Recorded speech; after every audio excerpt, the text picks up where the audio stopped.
not your everyday competition. Pressure and he got that! Oh my God! Oh God! Not like this!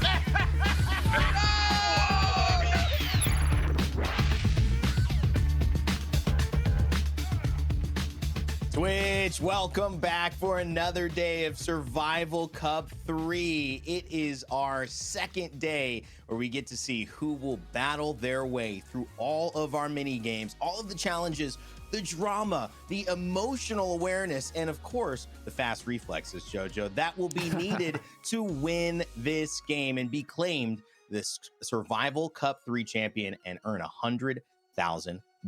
Wow, the stakes are high. Hopefully you are getting excited to be here. If you're in chat, let us know and say hello, because we got a great day planned ahead for you. My name is Rain Day, and I'm joined by, again, two of the best to work with in this environment, Jojo Solos and Tokata. Jojo, yesterday set the tone for what I'm sure will continue to raise the bar each and every day that we're in the Survival Cup. Oh yeah, I mean, we saw some friendly rivalry, we saw a lot of different things, but today I am excited to see how some alliances might start breaking apart or new alliances will start forming, but you never really know. And in something like Survival Cup, we saw some crazy stuff happening in Survival Cup 2, so we never really know what's going to happen in Survival Cup 3. Yeah, you never know. I mean, lights went out the other day and there was a lot of kind of groups of players making, I'd say, temporary alliances. I don't think they were official alliances, maybe not yet, but there's lots to come. This is just day 2 of a 6-day competition, so I'm more than hyped for the rest. And when you survive alliances like that, in the middle of the night, they become stronger the next morning because you realize you can actually trust the people that you were grouped up with, which is what they're hoping to do now. Will alliances form and continue to prove strong? Will these mini games, though, that these players don't know, somehow catch them off guard and force them to play by themselves and do what's best for their own game? All of that coming up as we jump into episode 2 soon. But before we do, if you haven't been a part of the show or just want a reminder, let's go into how the format will work. We've had a couple of things that actually changed from yesterday, including the fact that we are going to have a little bit of a careful evaluation of the technical issues. We remade the Happy Wheels game and we're deciding to remove it from the tournament. The competition will proceed with the next scheduled game, and we have arranged the game lineup to avoid further issues while the voice chat feature is under repair. But if you're jumping in, Jojo, it's still 200 players. We're down to 172, 2 mini games per day, so things should be proceeding as usual, just like that. Oh, absolutely. We still got ourselves the 2 games per day. Of course, we are on day 2, and we're going to be seeing a lot more players get eliminated throughout the games and throughout the different days. And of course, on that final day, we will be seeing a 1v1, a head-to-head, in order to win the $100,000 for only the last player standing. Of course, that's where the stakes are at in a minigame, or I guess an event as big as this one. $100,000 only for one person, Tokata. Oh yeah, it is intense. Ollie Gamers was the first one to take that prize home in Survival Cup 1. Survival Cup 2 came around, and it was Shadone versus Sapnap. As now we take a look at the player list. Any names that are standing out to you here, Rain? Yeah, I mean, I look at it and it's number 15. We got to go by the numbers, right? Sylvie, obviously you know her by her stream name, was featured a lot yesterday. So she's someone I'm keeping an eye on. She was winning a lot of those rapid click tests in our first Sweet Dreams battle. So will she put that to the test? It seems like she's got fast reflexes, Jojo. But who do you got your eyes on?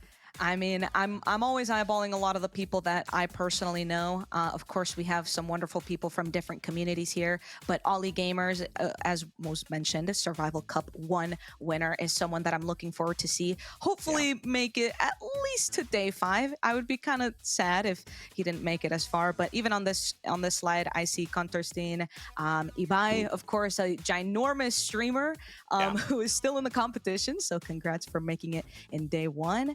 I mean, who else is here? Yeah, look, there's a lot of names. You talked about Dubai. We can't forget the clip we saw yesterday, Rubius going up against Dubai for that wardrobe. Rubius did have the faster reaction time, kind of laughed in Ibai's face as he ran to another wardrobe. But luckily enough, both of them made it. We have Tubo here as well. I know you're a fan. Oh yeah, Jojo. oh yeah. Tubbo is a a fantastic streamer. I mean, everyone knows that he's a little silly, but he kind of hides his skill behind being a little bit silly. People don't really realize how good he is until he actually makes it so much further. And then, of course, on this screen, I'm eyeballing someone like Purple, who is known to be a really good gamer. I'm excited to see how Miskiff is going to continue performing throughout the event. Not particularly known for Minecraft, but I mean, survive day one. That's something to look out for. Absolutely. I mean, and while he's been not necessarily known for Minecraft, I have been paying attention to his stream a little bit more as they've been doing that hardcore gamer challenge where they're trying to essentially win 10 multiplayer games online in a row, which, as you can imagine, takes many hours to complete without restarting and getting it all done. So while he maybe hasn't got the most Minecraft experience, he certainly has a lot of competitive experience in figuring out a way to win in unknown situations against other players. So will that turn in Miskiff's favor today? We'll find out, but certainly congratulations to everyone who survived day one. Of course, that's got to feel good, but does it feel as good as gold? Well, it's that moment to feel as good as gold on Twitch as the State Farm Golden Khakis from our friends at State Farm, an official supporter of TwitchRivals, begins. Whether in-game or in real life, State Farm is on your level. So let's work together to reward other good neighbors in the TwitchRivals community. First, we'll need you to answer a quick poll to choose the category for today's Golden Khakis Award. And at the end of the show, you'll help pick the winner of today's State Farm Golden Khakis trophy. So let's see what they are.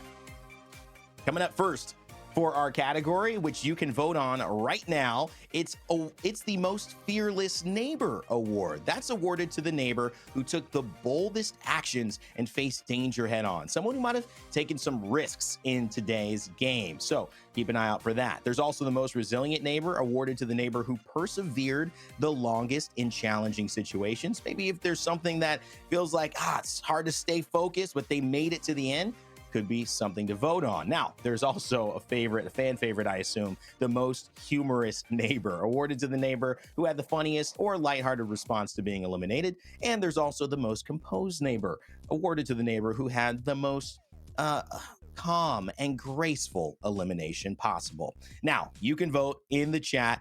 Go ahead and do it, TwitchRivals. Let us know how you feel. Which one will be the award we're giving out today? So, Kata, you got your eyes on any award you want to see?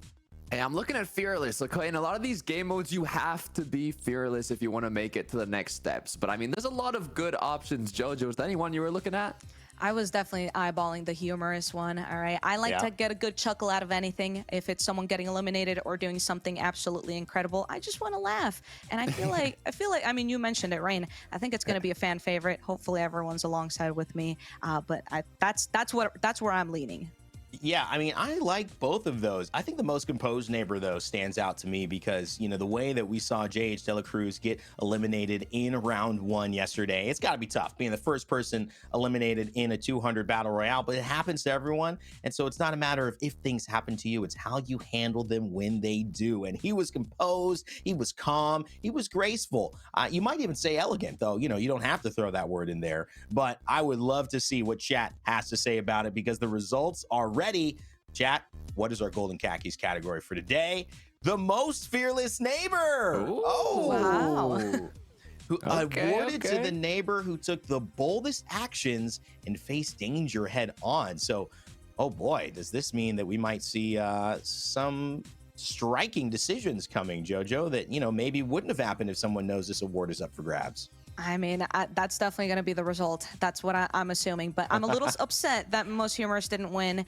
But Fearless, I mean, Tokata mentioned it. It's going to be very interesting to see how people persevere in different situations. And I'm excited to see what we see there. All right, we'll keep an eye out for that. You'll have a chance to vote on the clips and the players who achieve those clips later on in the show. Keep your eyes out during today's events as the Golden Khakis winner will be announced at the end of the show thanks to you. So stay tuned, stay golden, and remember, like a good neighbor, State Farm is there. All right, I think we have a good start to today's show, guys, because that kind of caught me off guard. I was definitely thinking humorous might take the win. Is that a foreboding tell of what might happen in day two? Tokata, you've seen these before. Is day two shift energetically? Is it much more different than day one, or are people still getting just kind of warmed up and used to it? Look, every single day has fear in it. Okay, there's chaos, fear, excitement. There's all sorts of emotions throughout these days, but I'm sure that if you're fearless, it's going to help you get through it. All right, well, I've got somebody I want to ask that exact same question to, and then some. One of our players competing here is Tubbo, who's joining us in as our interview for the day. So let's bring them in. What's up, Tubbo? How you doing? Hello. Can you hear me? We can hear you perfectly well. Oh, yeah. How are you I'm doing good. today, my friend? I'm good. I'm just chilling. I just woke up. I'm ready to play Squidcraft and hopefully win and do my best. I love it. That's the right attitude as well. I got to say, is this something that now that you've set the tone for, yesterday, you've been a part of it, you survived. Does day two feel like it's got a different element of strategy to you? What's your plan to continue to survive today? I don't really have much of a strategy. I'm just going to kind of like stay in the middle all the time and just hold mid, ride or die. No, that's a wonderful strategy. I was wondering if you have had any alliances, and if you're potentially, I mean, this might be spoiling it, but if you're potentially already thinking about betraying any alliances. Ooh. I don't have any alliances. I'm not gonna betray anyone. I'm just chill. I'm just here for the ride. Maybe I'll kill some of the fam, but other than that, I think it's fine.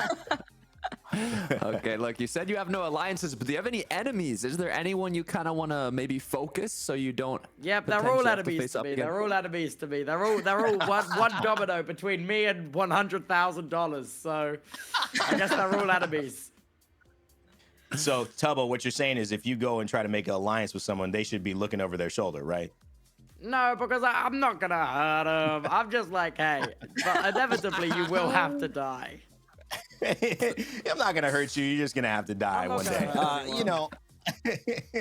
Well, that's I love the honesty, man. It's very exciting to see how this will go. The other thing that's very exciting is that we've got a segment today presented by Mythwalker, and it's time to get to it. The mobile geolocation fantasy RPG that uses real locations to tell the stories of Earth's myths and legends. It's Myth or Meta, where we present a streamer with a popular myth about streaming or gaming, and you tell us, Tubbo, if it's myth or if it's meta. And chat, okay. Chat, you can weigh in too. Wait, this was to me. I thought this was just an ad read. I was just sat there like, this is epic. That's right. So, Tubbo, you're going to let us know if it's myth or meta. Chat, you can weigh in too. You're going to have a chance to vote alongside Tubbo. All right. So, are you ready for the question? Yeah, sure. Okay. Today's topic is streamers should engage with their viewers on social media. Is that a myth, as in false, or is it meta, as in true? Oh my God. It depends. I guess I'll say meta. Okay. Why so? Well, I think it really depends. I think it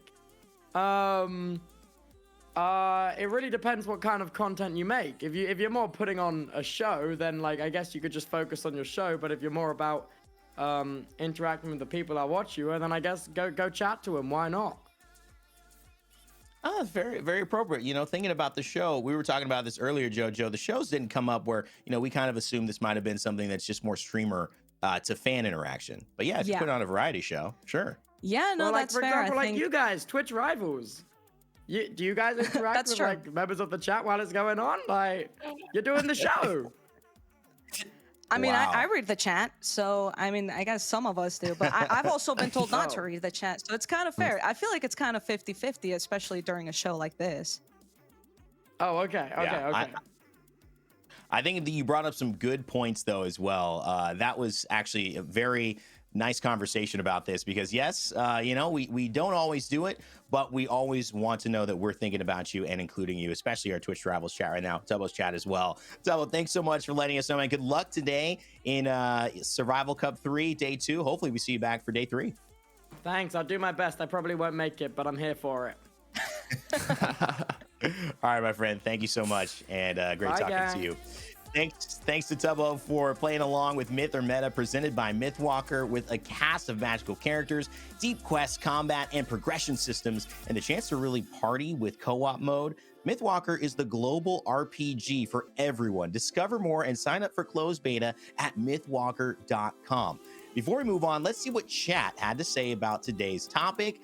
And they went with Meta. So interacting with your chat on social media seems to be a big part of the streamer and at least the Twitch stream meta. And I concur. I agree. I wholeheartedly think being a part of chats, but not only that, being a part of answering tweets or X's as we call them now, or whatever they are, and interacting with the people who support you. Well, that's what a stream is all about, building that community. So thank you so much, Mythwalker, as we get back to the show. That was a lot of fun, guys. I really did enjoy Tubbo's response to Kata. He kind of gave us a little bit more of like, well, it could go both ways. Made it more philosophical. Yeah, and that's valid, right? I mean, it depends on if you're live also fully locked in, right? Imagine you're in the third game or even the last game of the Survival Cup, and, you know, it might be a little hard to read the chat at the same time, or even if it's on various socials. So I respect the thoughtfulness of it, right? But, you know, you saw the percentages. Meta was the winner in that case. I mean, I guess that sort of portrays what the viewers prefer, right? I guess maybe the viewers prefer that the streamers interact with them. I mean, I definitely didn't think about it until Tubbo mentioned it, how it kind of depends what you stream and what you do for your content creation. But I think it's fair. I think it's very valid both ways. And I know, at least for me personally, I like to have that sort of interaction. I just think it's a little bit more fun. Me too. I absolutely love the interaction as well. Having those conversations, I can talk all day long. That's why all of us are here up on the show, because we can talk for quite a while. And of course, streaming, it's another element of being able to do that. So I love it. Thank you guys for being great members in the chat and part of our Twitch community, our TwitchRivals community, and also the Survival Cup Minecraft community that's showing up here in the individual streams and on Twitch. Now, chat, it is time for Guessing with Duncan, where you have a chance to win big. And I'm sure that makes everyone pretty happy as well. Check out the polling widget in the extension, make your predictions, and watch your name shoot up the leaderboard. The top 10 finishers get $10 Duncan and Twitch gift cards. And the first place winner claims the awesome new co-branded Duncan Twitch Rivals jersey. Enter !Duncan for the full rules and cast your prediction now. I mean, nothing wrong with some Twitch Rivals and Duncan swag, Tokata. Yeah, I mean, I want to get one of those jerseys myself. I could, you know, put it somewhere here in the background. That's You know, we can make something work out. Maybe even a little coffee to make sure we're energized. I wouldn't mind that at all. I'll take a donut, me personally. Yeah. and you know what? That's a great combo as well. You know, I love the fact that we get to kind of also look ahead today, because there are a lot of things that I'm sure chat's been anticipating. What are going to be the mini games? Where is this going to start? Are there going to be new opening cinematics? Who's going to survive those storylines starting to build on each other? We've already got a little bit from Tubbo, and yesterday it was cool. We heard from CPK as well, who is also still in this Survival Cup. So guys, we're starting to build some nice little narratives over the course of these first couple of days. We'll see how that transitions. And chat, let us know who you're rooting for. Maybe type a streamer's name in chat. We'll be keeping an eye on that, see who has maybe the fan favorite in Twitch Rivals. But while you're waiting to watch our amazing gameplay, our friends at Honda want to give you a chance to play right in chat with two super fun games. One is a classic memory game where two of every image are hidden under a square. As a team, you'll collectively decide which two squares to reveal, and the goal is to match all of the images before time runs out. Game 2 is one you're most likely familiar with. It's a maze. See how quickly you can navigate the Honda Prologue SUV through the maze. You must collect the Twitch Rivals V and then find your way out the other side before the timer expires. Sounds easy, but remember, you've got to work together. So have fun and good luck.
Hey, chat, our friends at Honda are here to empower you. Honda's bringing you closer to the show than ever before with our Charged Up Chat feature.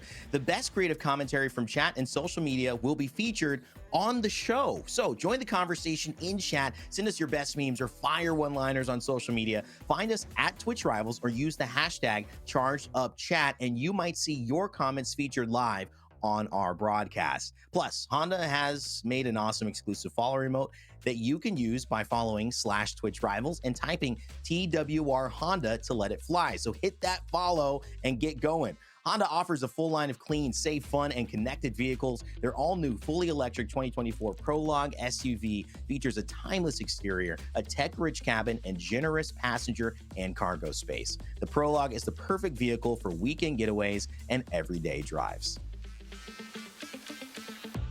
Big shout out to Honda as well. I mean, if you were involved or watching Twitch Rivals in the in-person event at TwitchCon, it was incredible, the car that got given away. And, you know, Twitch spent a whole year, you guys, customizing that and making it feel the exterior, the license plate, and all those cool things. So big shout out to Honda. I know that really changed that person's life. Really exciting to keep supporting these events. And yes, we now have another event we now need to start diving into. We've done a little bit of the homework up front. It is time for the main event, JoJo.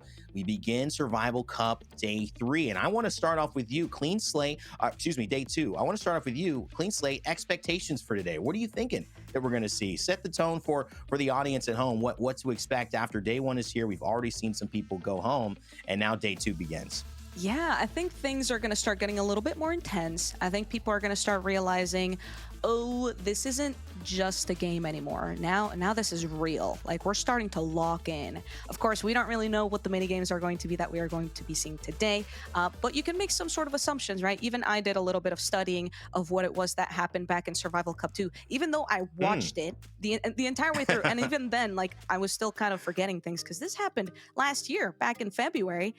So that was like basically 10 years ago in my brain. That was 10 years ago. So yeah, I don't know. I think we're going to be seeing a lot of people who have been studying up and just trying to remember everything that happened in Survival Cup 2 and just rebooting it all up, trying to make some better alliances or maybe burn some bridges without telling them, of course. I think it'd be too early to make those sort of decisions. But I don't know. What are you thinking, Tokata?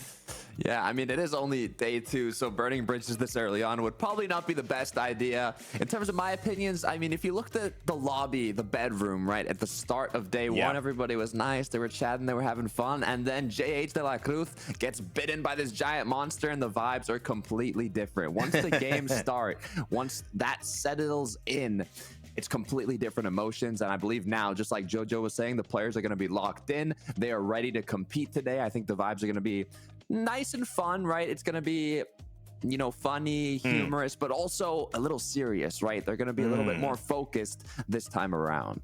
The eliminations always send that first chill down your spine that this is real and I could be going home if I make a mistake in any moment of this mini game. So that tension definitely shifted at the start of Day 1. But Day 1 also kind of gave us the narrative to where we now know a little bit like what we're expecting. Maybe we know there will be some twists, but we know what it's like to even exist in the nighttime and be threatened. We've survived that. We know what it's like to go into a mini game and another mini game. We've survived that. So there's probably going to be some people waking up like Tubbo going, I just feel like I'm ready to go. We'll see what happens, what's thrown at me.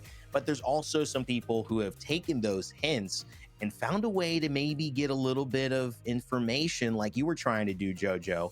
And I'm talking about the clues on the wall. Now, we had that ending cinematic where we ended up seeing a preview of today's game. And we also mentioned that there was a fishing rod that was kind of around as an image in the wall. There was also a brain. There was a box. So did you guys have a chance? I mean, is there any clues that you put together? You think it's possible, like, to have put clues together to actually have an impact in these games?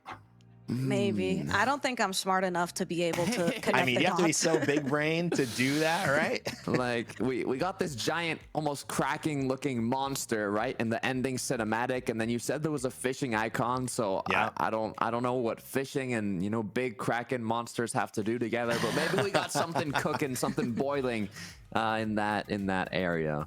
Well, that you got to reread Moby Dick, man, because that's what that's all about. You know what I'm saying? Not a kraken, but a big whale. And fishing, they go together. But I will say, this is still something that is very, very hard to piece together. It might just be a hint. It might be a graphic that doesn't reveal much. Maybe there's a smart enough person in chat, or maybe there's a player who's actually figured, hey, I kind of have an idea that this is that. Maybe they play a little Minecraft and started working in some water elements. Who knows? So that they can feel comfortable in what that might be. All of that to be decided soon. But let's talk narratives, because as we get ready to continue going into it, to me, I've seen a lot of different players kind of jump into the conversation at the forefront. And the biggest one for me is it going to be kind of someone who's more unknown? Or is it someone that we've been highlighting? Tubbo, CPK, we've talked about Mizkif, Sylvie quite a bit. I think we've seen Rubius, Ibai. These are names that have popped out because of their play. Jojo, I'm pretty sure in day 2, though, we can expect a lot of new names to also surface up and start to become the forefront of the conversation for the rest of the tournament. Oh yeah, I think that is what's going to happen, right? Because the whole point of Survival Cup is to basically build a story, and everyone has their own storylines, everyone has their own sort of show going on for their streams. And of course, I hope that a lot of the viewers who are watching the TwitchRivals stream maybe see a streamer and they're like, hey, wait a minute, this person's kind of cool, let's go check them out. And Yeah. I mean, I was mentioning it earlier, but we're just extras in all of their main character stories right now. There's 172 main characters, and eventually that's going to go down to 1. So I guess it's for us to see who will be that one main character at the end of the 6 days.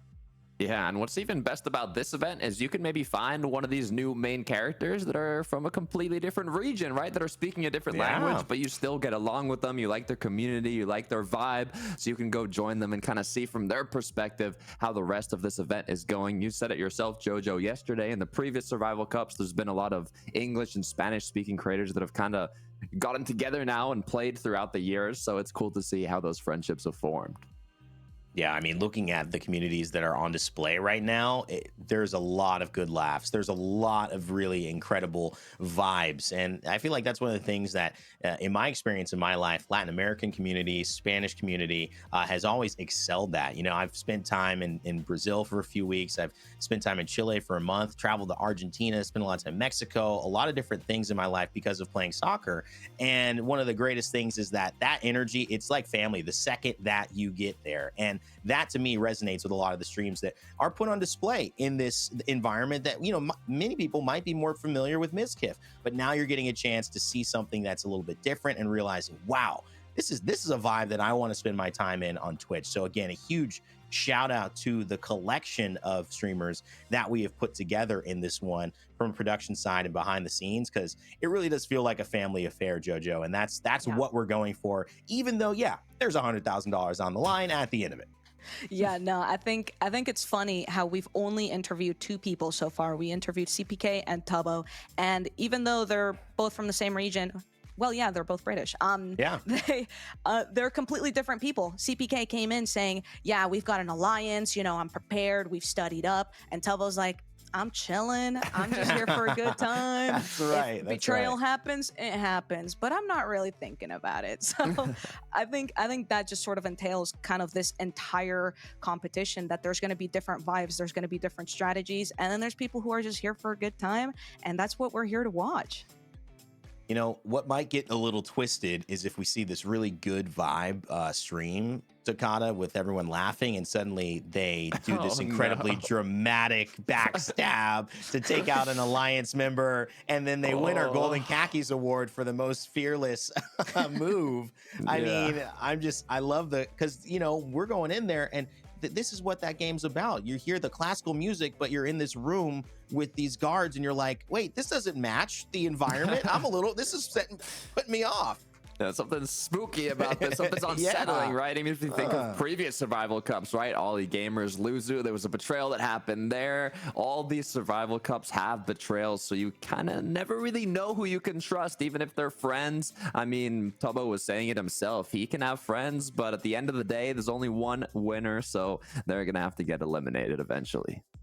Yeah, it is Survival Cup 3, ladies and gentlemen. We're just getting things ready to go before we jump into our opening gameplay. As you guys saw from yesterday, we should have a little bit of a video to intro the day, but then it'll be all up to the players to create the storylines as well. Our third Survival Cup also it really gets the display of the experience of the players who have already competed to not only set up these small storylines, but the major ones. Will we see Ollie Gamers have a chance, or Sapnap as well, to win 2 out of the 3 survival cups? That is a life-changing opportunity, and that is still at play with only 18 players having gone out. So TwitchRivals chat, let us know if you think it's possible as we continue to wait on. Rain Day here is your host, JoJo Solos, and Tokata joining with me, guys. And, I'm just going to go back to you. Highlights of yesterday, since people might be joining us. What was maybe a moment that stood out to you yesterday? I'll start this one with you, JoJo, in case, we had to make it clear Tokata might need some time to think about it. I just asked the question. So what do you think? That's a great question. I think the main clip that sort of comes to mind is Rubius and Ibai sort of having that friendly rivalry, trying to get into a wardrobe on that first game, and just laughing when they beat Ibai into the wardrobe. Of course, it ended up being a good situation for both of them. They both survived, but I just think that was a funny little situation to happen, and just in sort of pictures this entire survival cup. There's going to be friendly rivalry, but there's also going to be some tragedies that we will have to experience it, unfortunately. A friendly tragedy is a good one. A good way to call what happened with Rubius and Ibai. Look, I was thinking about it, and honestly, when the lights went out, everybody was in the bedroom. I thought there was going to be a lot more aggression. I thought right off the bat, I asked JoJo, how long do you think it's going to take for the first person to get eliminated? And JoJo said, like, it was in the minutes. It wasn't in the seconds. And in my mind, I was like, 20-30 seconds, people are already going to be swinging those crushed bottles at each other. But there was kind of like these mini alliances that we had in each corner with big groups of people, and they just weren't fighting. So I was impressed on how many kind of peaceful players we've had to start it out. But I'm pretty sure that as the days go on, the game modes get continue to be played. I think it's going to get a little bit more fearless, you could say, for this event. Yeah, no, I mean, keeping the peace seems to be maybe more of the harder thing to do moving forward, because you're not going to have an opportunity to be an idle member of a group, which we saw last night when there are only 40 people or 20 people and we go to the nighttime. Everyone's way more of an individual. And in the situation that we had yesterday, we did see a lot of players able to kind of just coast by. And that kind of leads me to another strategy here.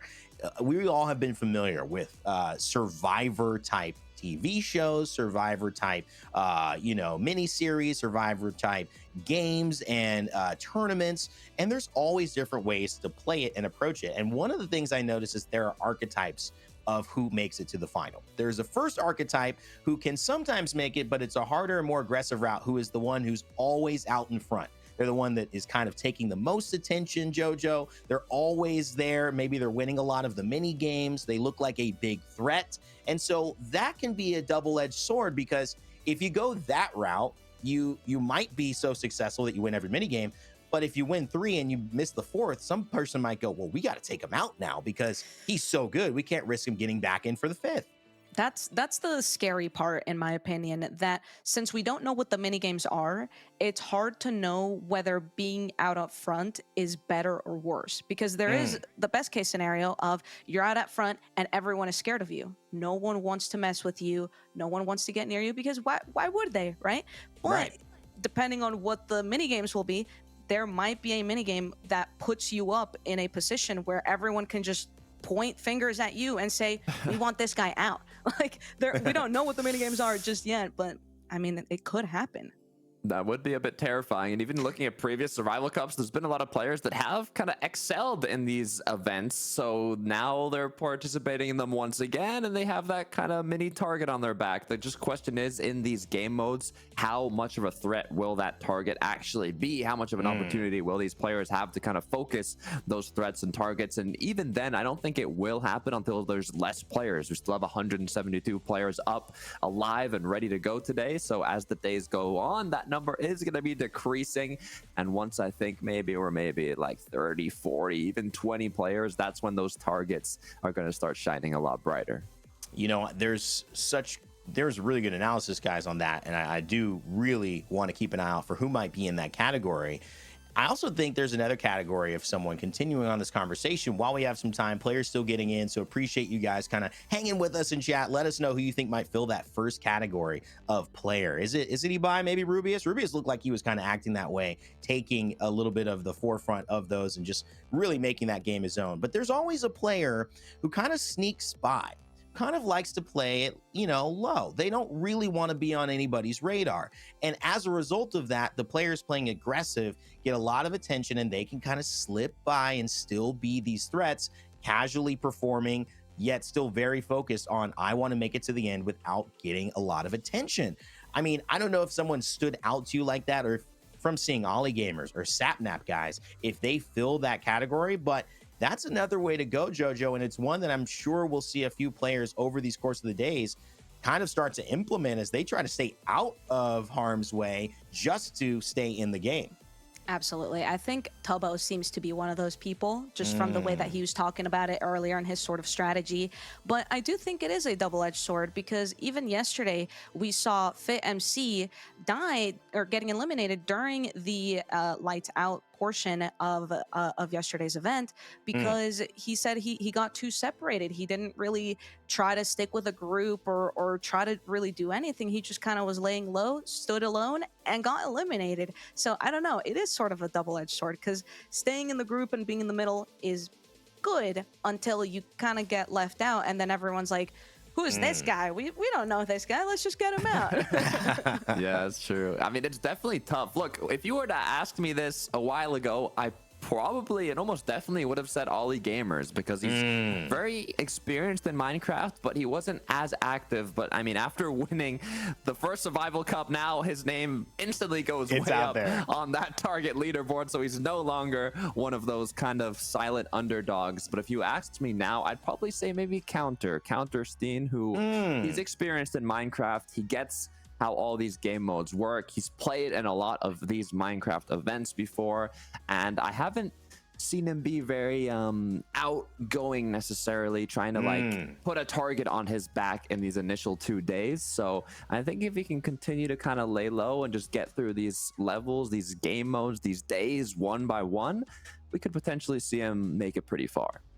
Well, I mean, that kind of sets the tone for two archetypes, which, you know, again, in chat, if you think there's someone who's going to be laying low, but also making it pretty far, we'll have some time for you to say that in chat and let us know. We also have an update that some players are still joining in, so we are just waiting on a few more. We will be starting very shortly, but that gives me time for my final archetype in my eye as a player. And, you know, we've covered the aggressive ones. We've covered the people who like to kind of lay low. And hilariously enough, as I was about to say it, I forgot what the archetype was, but it'll come back to me. It'll come back to me, I promise. You were speaking there, and I was thinking to myself, okay, you got the ones that lay low, you've got the big targets. Where's the third one? Is there like the a other one, sorry. like No, the other one is the social gamer. The one who is not necessarily the aggressive player and is not necessarily the one who's trying to lay low. They're the ones trying to cultivate a team environment. They're building allies. They're cooperating with other players. So when you see a moment to take somebody out, like Tubbo said, maybe, you know, hey, yeah, I'll be a friend, and, you know, but look over your shoulder, because one day I will be coming for you. If you're that social player, maybe they look the other way. Maybe you set yourself up a couple of options so that people know, hey, you've had my back, I'm going to have your back. And with the strength in those numbers, you're able to propel yourself forward. So, Jojo, another way to play this game, but also, in my eyes, curious to see if you think so far any player has taken the social route. Yeah, I mean, I guess I can't particularly think of one yet because day one, you know, we flew through it. I wasn't able Was really Hannah? to listen. I noticed Hannah Rose was actually kind of talking a lot, Yeah, maybe in I those know. conversations. She naturally is a leader, so I absolutely see Hannah being as one of those people. But I also see Hannah being as one of the sort of more aggressive types. So I don't know. It's kind of hard to decide. Okay. But she is a leader, and I do think a lot of people look at her and say, "Oh, let's follow her because she knows what she's doing. She studies these things, and she prepares very, very well for these sorts of events." So I think she absolutely could be in this sort of archetype that you're talking about. But I don't know. I don't think anyone has fully stuck out in this Survival Cup yet. Yet. Right. Keyword. That's the key word, right? Yeah, I agree. I mean, if I'm thinking about it as well, if you're able to do a solid mix of the three, because you want to be social in the way of making allies, right? Getting friends to kind of help you. But then you also have to have that target mentality of being able to betray them in that perfect moment, to be that last person standing at the end. But also you have to kind of stay a little passive when there's a lot of people making noise. Maybe you want to just cruise by silently, like when the lights shut off and it's nighttime. You don't want to be the one that's making a lot of noise going after people, because it could, you know, be a double-edged sword like we've mentioned earlier. So having kind of the key pieces of each of these might be what they need to end up being the winner.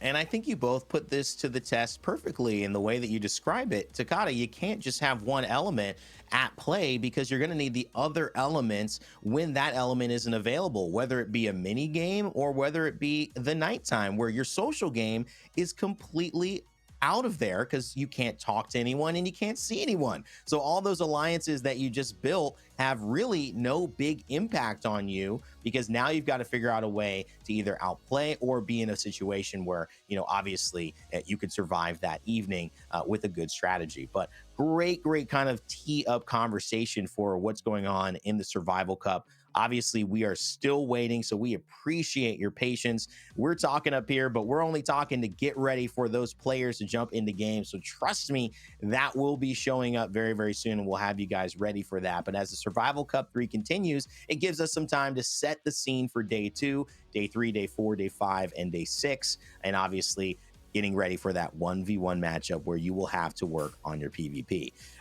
Or at least you could be working on it now. And I think that's the way I would kind of go into it. What would you be doing right now, you know, Jojo, in terms of prepping? Are you just waking up and just jumping into it like Tubbo? Would you have a different route of kind of getting ready to go for this one? Yeah, I mean, personally, I've competed in quite a few different Minecraft events, so I think in regards to PvP and sort of parkour and movement, I feel like my skills are pretty hashed out. I don't really need to work on it too well. Maybe a warm-up, like 30 minutes before the event. Sure. But I think the main thing I would prep is just knowledge, just studying up on Survival Cup 1 and 2, figuring out how people, or how the winners got to their position. Was it through betrayals, or was it through sticking together with their alliances the entire way through?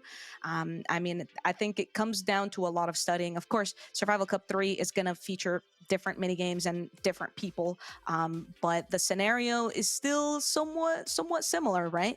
The vibes are still there, the tension is still there. So sort of studying up on the different players as well, and just getting to know the entire environment. Yeah, you know, I would actually also, Takata, kind of raise this question. It's kind of going back to what we talked about, but, you know, approaching today, is there any kind of impact that you think, you know, the broadcast or anything like that would have in terms of the way that you're thinking about, man, I am, you know, I noticed there's that Fearless Neighbor award. That'd be pretty cool. I was highlighted, you know, I kind of got some shine. Maybe I won't win, but here are these little mini moments I can actually be, you know, raising some profile of my stream, getting involved, maybe just showing that I can get something along the way. You know, do you think that any of that comes into play with it, or are people just most likely locked in on kind of what they're doing, for better or for worse, in order to try to get to the end?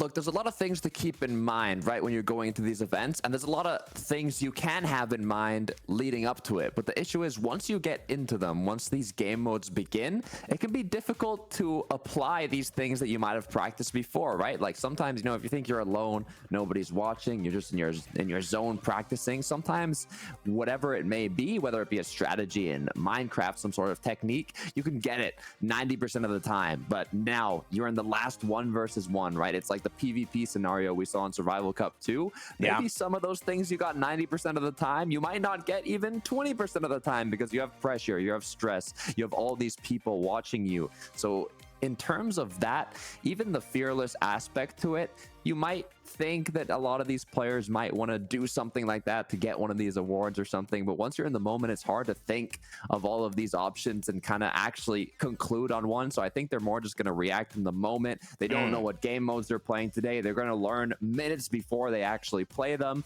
So they're going to have to react to that, just lock in, get in the zone, and do what they can to continue forwards. Yeah, 100%. I think that is another big thing. You don't know how you're going to behave sometimes in these environments, and that can be a challenge to take something on and kind of be surprised by little things that you didn't anticipate. You know, if you're doing something in the real world you don't anticipate, say you're getting a home, you know, there's all these little details that come up that you're like, I didn't really think about that. I thought it's just you have the down payment and you go and do it. And then there's the closing costs, there's the escrow fees, there's the title fees, there's all these little things. And you're like, I didn't realize the fire insurance or whatever. You're like, oh, that is a lot to juggle, even if they're small elements. For me, playing a tournament, I've actually felt that the biggest thing for me to juggle was kind of I wouldn't say downtime, but the time that I'm not doing the activity and keeping my focus during that. I felt like that was a huge mental toll. You know, playing 6 games of a battle royale, and maybe you go out the first game, but you got to wait 45 minutes to the game 2. You go out again. Now you've been idle for an hour and a half. You've played 2 minutes. And that's a little bit sometimes of what they're doing. They're kind of hanging, and then they'll have a very burst of a mini game, JoJo, and then they'll have to wait and kind of travel and move. That could be a challenge too. I love that you mentioned that, because I actually thrive in that sort of space in between games, because I am the type of person that gets really, really shaky. Like, I don't know what it is. I know where my skill is at. I know that I can accomplish, you know, XYZ. I can do this parkour jump. I can do this PvP fight. But when it comes down to that 1v1, I'm not kidding. My hands literally vibrate, and it is so much anxiety that I love that space in between that you're talking about. That you mentioned, you know, sort of stresses you out a little bit more. But for me, it's that final 1v1 where my hands, I could know exactly what to do, but my physical body will not react, because I can't have that connection between my brain and my physical self. It's not there. That's right. my biggest struggle. I don't know about you, Takara. You're not alone in that, just by the way. A lot of people's hands shaking a 1v1, you know? 100%. It's common, and especially for the players that this might be their first Survival Cup, right? They didn't get to play in the first one, the second one, so this third Survival Cup is their first time, maybe even competing in an event of this size, and that's when kind of the nerves and the pressure can get to you. So imagine a player like this makes it all the way to the finals, is in that last 1 versus 1. If that's how it's going to end up, we don't even know how it's going to end up, because every game mode is completely new from the previous events. But versus a player that is a lot more experienced and is able to potentially control that pressure, control kind of the nerves and the anxiety leading up to that, it's going to be difficult. But, you know, anything can happen. I know we're going to get started here shortly, and I'm sure the players are starting to feel a lot of those nerves right now. Yeah. And I did want to ask, just to interrupt her real quick, what do you guys do when you're nervous? Because I've been told to wiggle my toes, but that confuses me. That sounds like a lot of extra work. Do you have one of your keyboards down there as well, JoJo? All right. Cinematic. Oh, we got a cinematic here. Let's kick off Survival Cup 3, day number 2. La antorcha prendida, luz por todos los lados, picando y picando y yo no te he encontrado. Las manecillas giran ya y zombies sonando, bajándome la vida y no volví a armar.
All right, what an opening cinematic there to kick off day 2 of Survival Cup 3, guys. We were fist bumping and jumping and dancing to that That was one. a wonderful song. We were partying. Shout out to Rubius. Such an iconic song in the Spanish-speaking community. Excited to see it here in Survival Games. And now all the players in the lobby wandering around. Ooh, I'm getting hyped. Oh, I'm getting hyped too. You can see everyone sort of just running around in circles, crouching at each other. You know, the universal team sort of communication in Minecraft, crouch and punch. And you can see everyone starting to sort of communicate to one another. CPK, maybe perhaps walking up to some different alliances, making some new connections.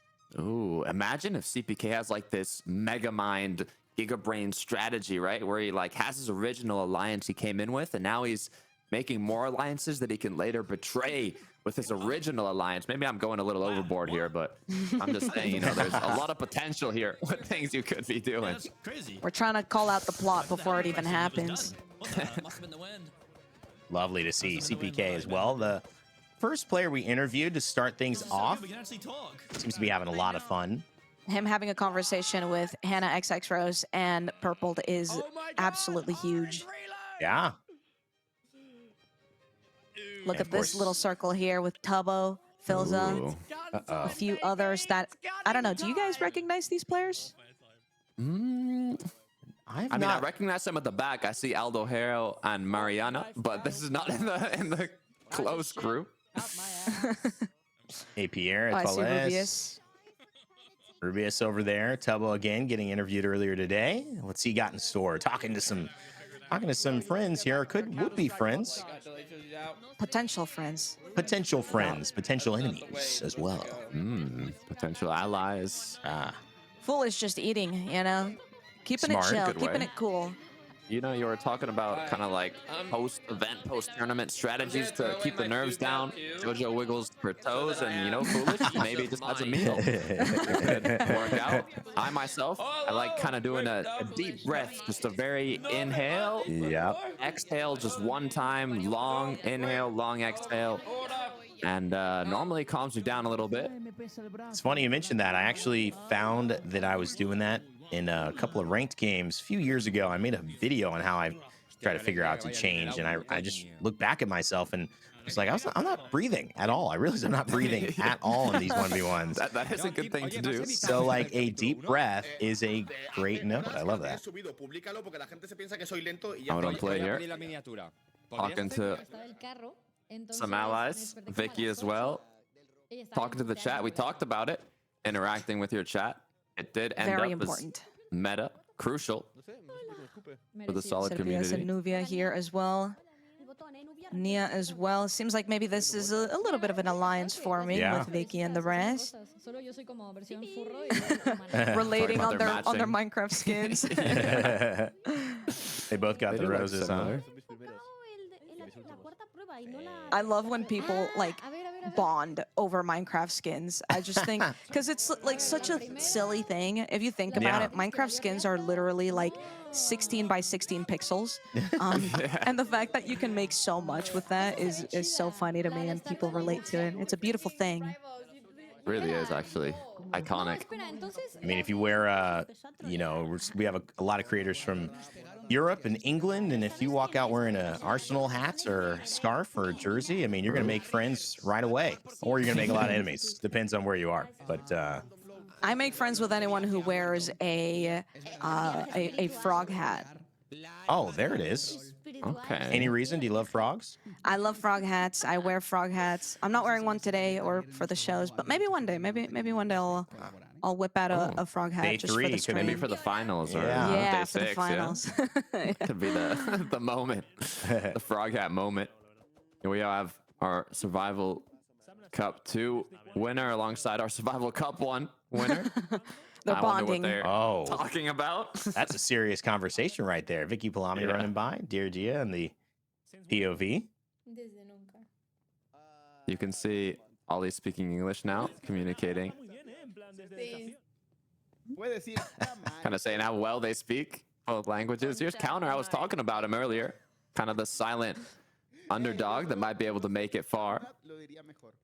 That's absolutely right. I know Gunter is very, very skilled, just in all regards with Minecraft. So I'm excited to see how far he is going to make it. Of course, we are seeing Sylvie, someone who we got to see their perspective a lot yesterday. So I'm excited to see, what is she going to be able to accomplish today? We saw a lot of fast reflexes from her yesterday, but maybe we'll be seeing some new skills today. Maybe some of the communication skills, the teamwork building. This would be a good time to kind of start forming those alliances in the initial days of competition when there's still a lot of players up. As That's later, right. when there's only 40, 30, even 20 players, the alliances have already been formed at this point, and there's kind of alliance battles per se. Potentially. No, that's right. And I love that you mentioned the communication as well, because we have talked about it, right? Verbal communication, it's going to be rough for some people given that sort of language barrier. But there's a lot of English-speaking creators who have been learning some Spanish and vice versa. And then, of course, there's the nonverbal communication that exists in Minecraft of crouching and punching to show like, oh, friend, friend, or, maybe like nodding your head up and down. There's a lot of different ways to communicate, even if you can't speak to one another in the same native language. That's true. You talked about Quackity yesterday and some of the things he was doing, but that tool, unbelievable, instant translation. Oh, yeah. For streams and for voice chats right away, to be able to create community amongst communities that would have a difficult time being created otherwise. Huge opportunity. I think this is like one of the best showcases of the potential of that. Being able to understand your competitors and make friends and be in the same environment together. Huge stuff. And I just wanted to shout that out in case you haven't seen it, because I saw it yesterday and you guys brought it up. Unbelievable, the impact that's going to have on the world. We can even Absolute see game it right changer. now on Bad Boy Halo's stream. Everything he is saying is being translated to five different languages on the top left there. So it's pretty interesting to see how just immediately he speaks and the translation is there. So all the viewers can also be involved in watching different streamers and being involved in different communities. If we have one more night today, can you It's what you love to see with these types of events, all the collaborations that you don't commonly see throughout the year. As you can see, Quackity, Rubius, and Churro having some sort of internal conversation here, potentially, as they're crouched together whispering. Very secretive. One person walked by, they split up. Oh, let's see what he's saying. He was trying to talk to Churro, but he's unhappy that Spreen is listening on this conversation. He's saying, let me speak to him alone. Smart from Spreen. Yeah, what could these two be talking about? They're whispering. I think it's important. He's Asking for his services? What sort of services are we talking about? maybe ways to win the competition, teamwork, alliances, Surely. So payment in bits. Quackity. Oh, he's talking about potentially maybe putting a target on someone that Rubius doesn't want in the game. They're bargaining. He's saying he could potentially go after someone, focus them on Rubius's behalf. What do you think of that strategy? Maybe kind of getting other players to take the hit of that double-edged sword and aggress towards a specific player. I love it. I mean, listen, if you are okay with being hired for a service like that, then I guess that's okay. Everyone plays this their own way, right? That's the most exciting part about Survival Cup 1, 2, and now 3. So we'll see what actually comes of it. Rubius making his run for most fearless neighbor right there as we transition into the next phase. They've met up in day 2, and well, now it's time to meet up with the guards.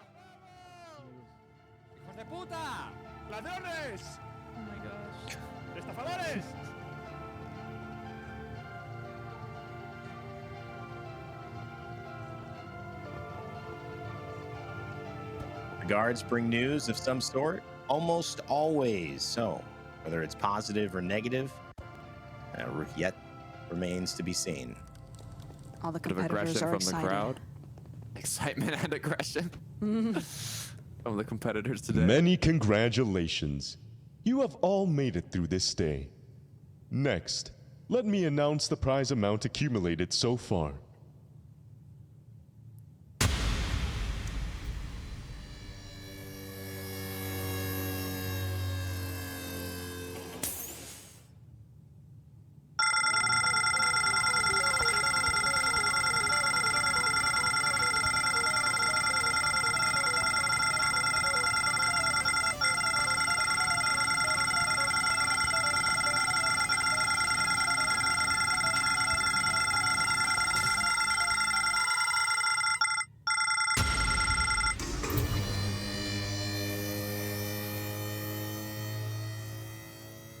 The scoreboard indicates the number of players remaining and the amount of prize money accumulated so far.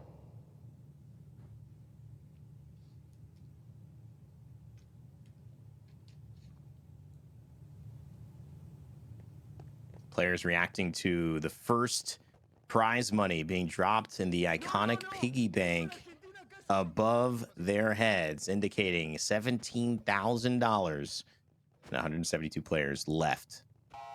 Someone get me in that piggy bank. I need to borrow a few bills. Just a couple bucks. They won't notice, right? I mean, there's a lot. There's a lot of money there. You could just maybe become one of the guards, sneak your way in. That's right. I think I've heard that before. We have another whispering conversation here. Gloglo is trying to figure out what the potential game modes are. Saying he has info. Ryobu? You can call me Rio if you want. Rio? Okay. You can already see people meeting up and getting to know one another. What a beautiful sight. I feel like the difference in today is everyone feels a little bit more like an individual. Yesterday, I feel like we had a big group of players. Kind of hard to distinguish any one of them. But this conversation, this day 2 Phil, guys, you know, it's kind of feeling a lot more personal. People really taking a chance and, you know, showing their personalities off. Yeah. Absolutely. I mean, not too big of a change. We went from 200 players to 172. That's still a lot of people, but it's a little bit easier to have those sort of conversations with people when it isn't as crowded, right? When there's so many people, you kind of want to stick to the people you know. But when there's less people, you're a little bit more open to meeting new people and getting to know one another. And they're already Getting inside their heads. You know, get more social as well. First day, like a first day of class, maybe you're a little nervous. You don't want to say hi to everybody, but now, you know, you're comfortable. You've seen this bedroom before. The lights have gone out. It's been daytime. You've been through multiple game modes together, and now everybody's, you know, a bit more comfortable with each other, have more conversations, chat it out, make jokes. But once again, just like yesterday, right as that first game mode begins, it is a complete change in everybody's vibe. Dude, he's That's gonna be my right. partner during like the marbles game. Yeah. We're already making assumptions. Yeah, of who what said there was a minigames could marbles potentially game? come up. That's true. There could be a similar game, but they always make changes. Always add special aspects to these game modes that are not previously seen. As we talked to Tobo earlier, he said he didn't have any alliance formed yet. He's just kind of going to go with the flow. Whatever happens, happens. You make friends, you make enemies. As long as you keep on moving forwards. I love that we can see his chat and they're sort of embracing the Spanish community. It's because we were holding mid so well, and I'm like, wait, Yes, someone came over to try we to attack us. can. Sprint Yes, at them, we and you're can. behind me running as well, like we're on the same page. Vibes are high. Tobo and his community, as we get a perspective of what the guards are looking at. All of these players not knowing what's coming. Bit of that ambiance, that unsettling sound as we get closer and closer to the first match of day 2. The guards are preparing for hopefully what seems to be the first game of today. Of course, just as a reminder to everybody watching, there are going to be 2 games played per day. Of course, this is a 6-day event, and we are just barely hitting the surface. We are on a day 2. We see a little bit of the money kind of piling up in the piggy bank, but by day 6, it's going to be nearly filled to the brim. And this camera represents a lot about what this game is. Overseers watching, directing, manipulating the circumstances that these players only wish they knew would be coming towards them in the next few moments. The games have not yet been revealed, but in this little interim period, they're relaxing and doing what they can, building relationships, having conversations, scouting out the enemies, and maybe the friends that could help them along their way in this journey of trying to be first out of 200 people over 6 days of the Survival Cup. Oh yeah, we talked about it before. This is kind of the best time to make friends while there's so many players still up and going, but that will change very quickly as we have Aldi Gamers, our Survival Cup 1 champion, trying to make friends right now as he knows how beneficial it can be. Little banter back and forth, trying to listen into what they're saying. Claro, claro. A small little chit chat. Just a little chit-chatting between some friends. You love to see it. You love to see when they're just having a chat and it's not too serious. You know, they're still getting to have a good time, talk about life, do their thing. It doesn't all have to be just about the competition. That's until it starts. Then we Of get course, into the until it first starts. game. Ollie said it himself. Good luck. They heard a buzzer, as you see a lot of Oh. players now getting Seems like closer the and closer to the door- doorway potentially. It might have opened. No, I don't think it's open just yet. Not yet. But the music's getting louder.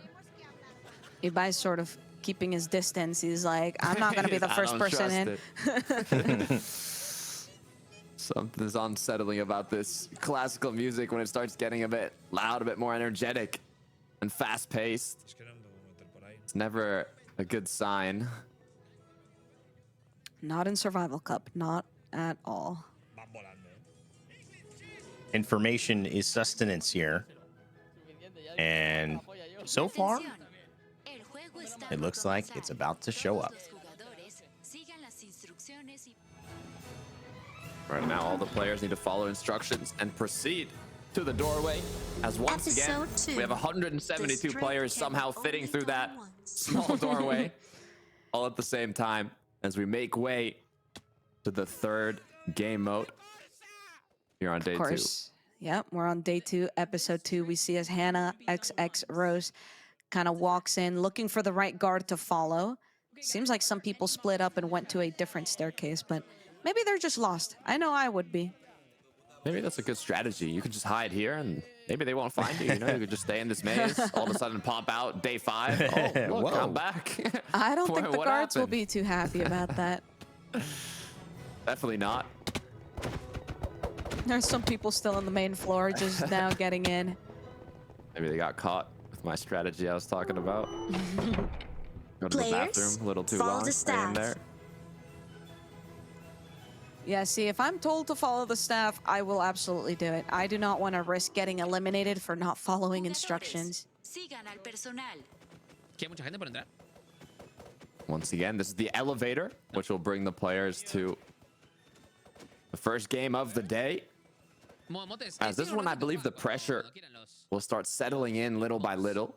Maybe those competitors that haven't played in a Survival Cup before, or even an event of this caliber, are now going to start feeling a bit of those nerves as they start going up, going down. Who knows where this elevator is going to Yeah. take them? Based on yesterday, we did see that ending cinematic of, it seemed like a boat Yeah. with an open body of water that had some sort of kraken giant octopus monster thing in it. And then on the wall in those kind of mini game signals, there was a fishing one. So I don't know if that's going to be the mini game that we're playing today or what it has to do with what's going to be happening. But Hopefully we're going to find out within the next few minutes or so. As we're in the elevator. Obviously, we can't really tell if it's going up or down since we don't really feel the sensation of the elevator moving, but we'll find out with time.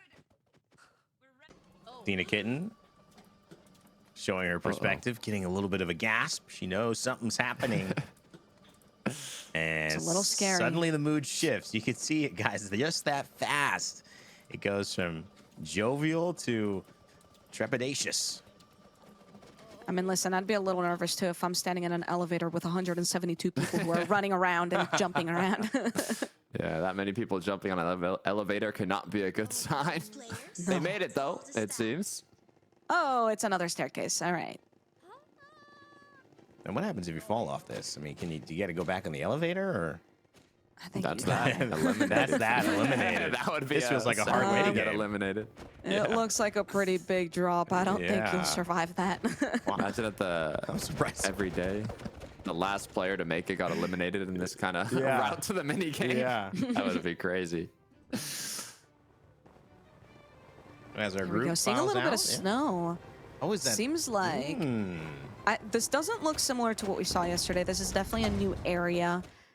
So we're gonna be seeing. It seems like they're going up and up and up. So, ooh, I saw a little bit of daylight there. They seem to be going outside. Okay. The ice caverns here. Yeah, I'm trying to think what this reminds me of.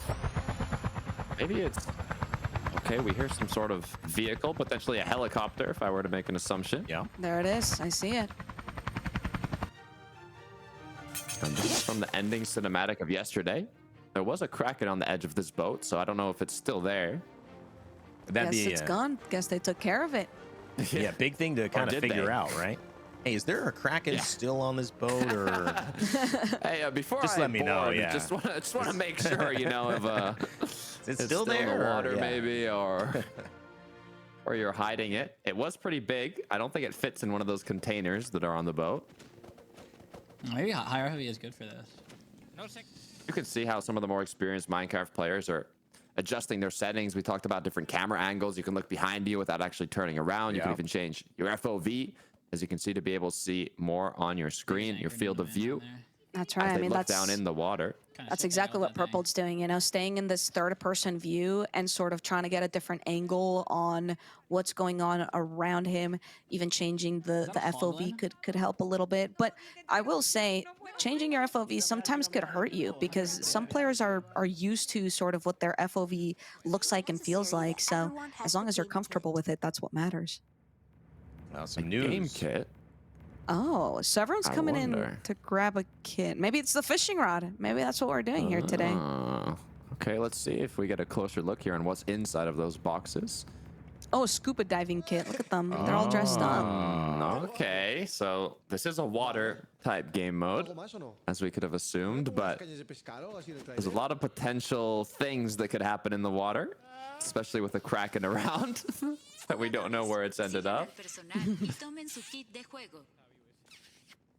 Just reminding the players to grab their kits. Seems like they can't move on to the next room just yet, but I'm scared. I don't know what's gonna happen next. I told you guys yesterday, but I have a fear of really big things in the ocean. So if they Oh, have to this is, jump into the ocean and meet a kraken, oh my gosh. Oh wow. Oh my gosh. Okay. Well, there's your answer, Rain. The kraken has Oh. not been taken care of. No, I it can hasn't. confirm. Oh no. Oh no, I'm so Players are scared. actually gonna have to dive. Like, the good news for you, Jojo, is you're not gonna be jumping in that water. You'll be watching these players do so. I But guess that is a little better. I'm trying to think what the goal could potentially be, and that's what a lot of these players should be doing as well, right? It's at this moment kind of strategizing and thinking, okay, we have a scuba diving suit. We're on a boat with a diving board into the ocean. If they maybe peek around enough, they might even be able to see a tentacle from under the boat. And you got to think to yourself, is it a race? Are we going to try and get to the other side before the kraken eats us? What could they have to do here? Well, I know about krakens, you know, from a few other games before. Not any personal krakens I've come across. I'm sure not many others have either. But they usually guard something. You know, they're kind of like in an area or in a zone where you got to be very careful and tread lightly. So will the kraken be guarding something they have to discover? As we see the top-down view of the elevator over our TwitchRivals huge boat that'll set up Mini game number 1. All the questions the players are asking themselves just right now, but no answers just yet. Hopefully we'll find out in the next couple minutes here. We see as the helicopter is sort of just flying about. Tubbo prepared to dive with Tina. I know.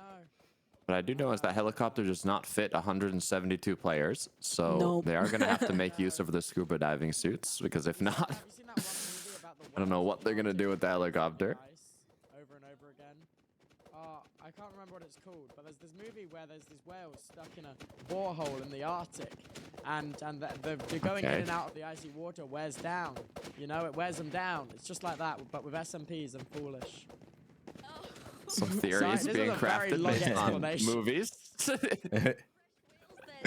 We're fresh whales. He's cooked. With a he's washed up. He's I'm not beached. sure what I was getting at here. It's making me laugh regardless. Tubbo yeah. bringing that good energy. He's been without fail of doing that. So someone keeping the vibes and seeming to keep the social game that we talked about earlier, guys. Definitely been in a lot of conversations so far today. That's right. It's crucial to be sort of a jack of all trades in these sort of scenarios. Attention, Sort of have a players. little bit of everything. Instructions are about to begin. So cute. We hear a word for the instructions. Hopefully clearing up what we're going to be doing here today for our first game. Oh, everyone's lined up. Welcome to the Let's third get our game. instructions. Have to say. The Here we game go. is called Lucky Coin. You must dive to the bottom to retrieve a coin and swim to the surface to put it in the chest. At the end of each round, players who didn't deposit the coin in the chest will be eliminated. At the end of the game, the players who have collected and delivered all the coins will pass this phase.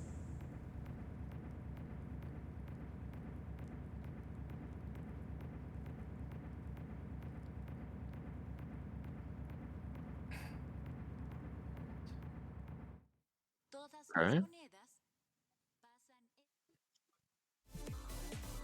All right, so we've got our first game almost ready to go. Lucky Coin. You've got to dive in and retrieve a coin and come back up and put it into a chest. If you do not have a coin by the end of the round, you will be eliminated, and each player who is able to successfully get at least one coin per round will move on to the next game. Jojo, your thoughts as we finally have revealed what these players are going to have to go up against? Yeah, I mean, it sounds pretty straightforward. So I'm very curious to see what it is that's actually going to be happening. Maybe there's going to be some obstacles in the water and some different sort of mechanics that will exist in the game. But as of now, it sounds pretty straightforward. It sounds sort of like a race of who can get the coins first. I assume maybe there's limited amounts of coins. So that's sort of the little bit of a scary part. But I don't know. Personally, I wouldn't be too nervous. Yeah, the thing that's making me nervous is there's still this giant kraken on the bottom of the boat, okay? And all these players have to jump in the water right beside that kraken to retrieve these coins, which then they will bring to that chest that will, I guess, qualify them to the next round. As Jojo said, I assume there's not 172 coins or else everybody would make it. So we'll have to see how many coins there actually is and if that kraken is potentially a part of this game mode that maybe you have to kind of escape or I don't know, leave a teammate behind so the Kraken has a bit of food to distract them. I don't know, but there's a lot of potential.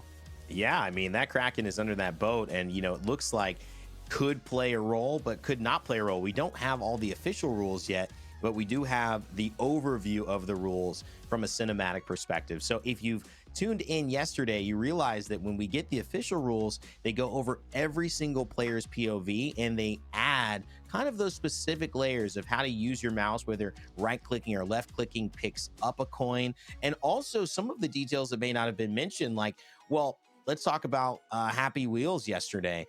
Part of it was that you could pick up a flag, but part of it was you can get hit and someone could take your flag. Is there a way where we might see that happen with the coins, Tokana? So there could be some element of not just finding a coin, but keeping one. Yeah, I mean, I think that would make sense. What if so think about this, if that isn't the case, right? And you know where the chests are, based on the cinematic, I saw like these different floaties, right? 3 or 4 different floaties that have the chests. What's stopping you from just kind of, you know, standing on one of them and, hey, waiting Camping for it. someone to roll up with a coin, say, oh, that's my coin now. You know, you take it, put it in the treasure chest, good to go, qualified to the next round. You're happy, they're not. I don't know. We're definitely going to see a lot of different strategies sort of cook up as we get more of those instructions. But I think it's funny you mentioned that someone could just camp, you know, the chest, just kind of wait. Oh, this person's got a coin. It's mine now. Mine now, my coin.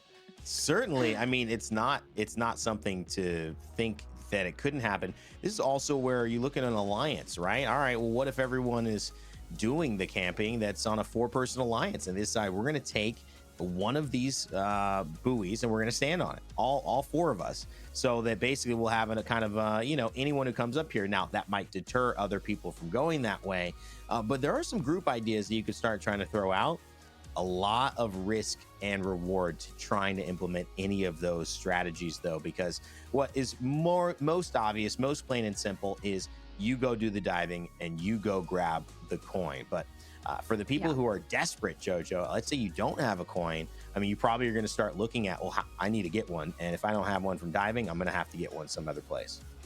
Yeah, that's exactly the scenario that I'm sort of thinking about, which is why I'm going to be bold here. But if I was in this scenario, I wouldn't have any alliances, or, well, I would have my alliances, but I wouldn't work with them. I would honestly try to stay as far away from them, because if I am in that case where, oh no, I don't have a coin, and the only way to get one is maybe from stealing one or having to fight someone for it, I don't want to fight my alliance. I want to be as far away from them as possible and take it from some other person that I've never talked to before. It's a good point.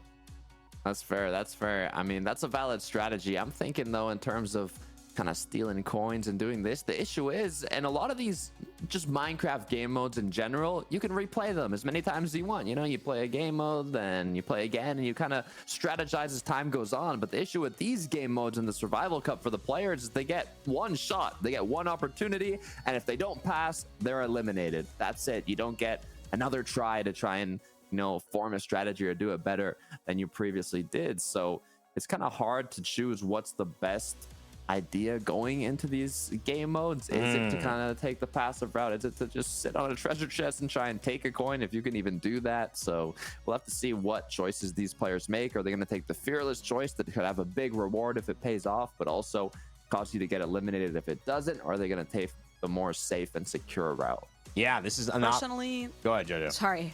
I'm still thinking about that Kraken under the ship. Personally, I'd just be as far away as possible from that. That's just me, though. I would be too, trust me, especially IRL. This is a challenge. I probably wouldn't even try to commit because I know, hey man, I'm not getting in the water with that thing. You guys, good luck. Good luck. Have fun. I'm going out either way at that point. As we kind of take a little bit of a recap here, reset as we get ready to go and jump in. The players getting ready to begin. Brain Day here as your host. And of course, Jojo Solos and Tokata joining me over these 6 days for Survival Cup 3. An excellent time has just been ended. They were laughing and cajoling with each other in the rooms, and now they've been taken out to the Arctic, a freezing boat out in the middle of nowhere with water, a Kraken, and some coins. But my question is, who's going to get lucky with those coins as we begin and get back into game, guys? Yeah. Let's find out. Seems like everyone's is starting to strategize, sort of just looking around, like we mentioned, using this this F5 sort of third-person perspective here to look around and see what they can understand from the map. Because as you mentioned yesterday, Takada, just the awareness and being able to be aware of your surroundings, not just physically but emotionally. I mean, just studying sort of what the ocean floor looks like, and you know, different little places that you can stick your head into and see if maybe there's a potential coin in there. I think it's a very prominent part of this strategy for Hannah, Purple, and potentially Tubbo here. Yeah, I mean, it's kind of difficult though to fully strategize. You have kind of the breakdown now. You know, at least you need to secure a coin, you need to put in the treasure chest. But if you look down below, I don't see any coins. I see a lot of depth is what I see. That's an incredibly deep body of water in front of these players. So you can even see there's an environment down at the bottom that you can kind of swim around maybe. So I'm curious to see one, how quickly you can swim. Two, is that Kraken going to be chasing players? And three, where are these coins actually going to appear? Yeah, I'm noticing like different structures here, and now we're getting a little bit of a perspective here from an observer. There's different structures here. Some of these are just bones, maybe some shipwreckages or something along those lines. I don't want to know what sort of bones these ones belong to because that is ginormous. But yeah, I mean, there seems to be a lot of different crevices here. I see a little bit of like a I don't know if it was like a mansion or something. Is that a whale? Oh my goodness, I'm scared.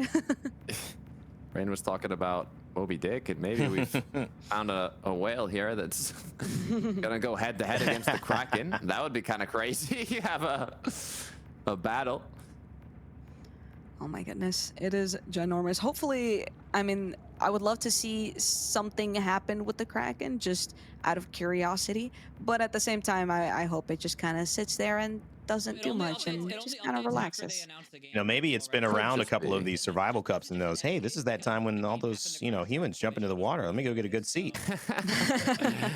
Maybe that's where the eliminated players get fed too. That's what feeds the Kraken. Maybe he's just scouting out which potential food he's gonna be having for dinner later. Can see the whale in the distance as well. Oh, yeah, I believe there was even, I don't know if I'm mistaken, I saw some sort of lily pad or something on top of the whale that I think it looks like you could jump on. Maybe it will transport you quicker rather than just swimming. Wait, you turned up your FOV? Yeah. I keep mine on 90 because it's Counter-Strike FOV. Can see people strategizing just on game mechanics, not even the actual strategy, but just having a wider field of view might help you find coins. No, That's true. But to be fair, if there's 172 players, I don't think 100 players are going to be eliminated. So there's going to be a lot of coins. How difficult will they actually be to see versus just reach them faster than your opponents? I assume there's going to be quite a lot. One can only hope so, especially if you're in Survival Cup 3 competing right here, right now.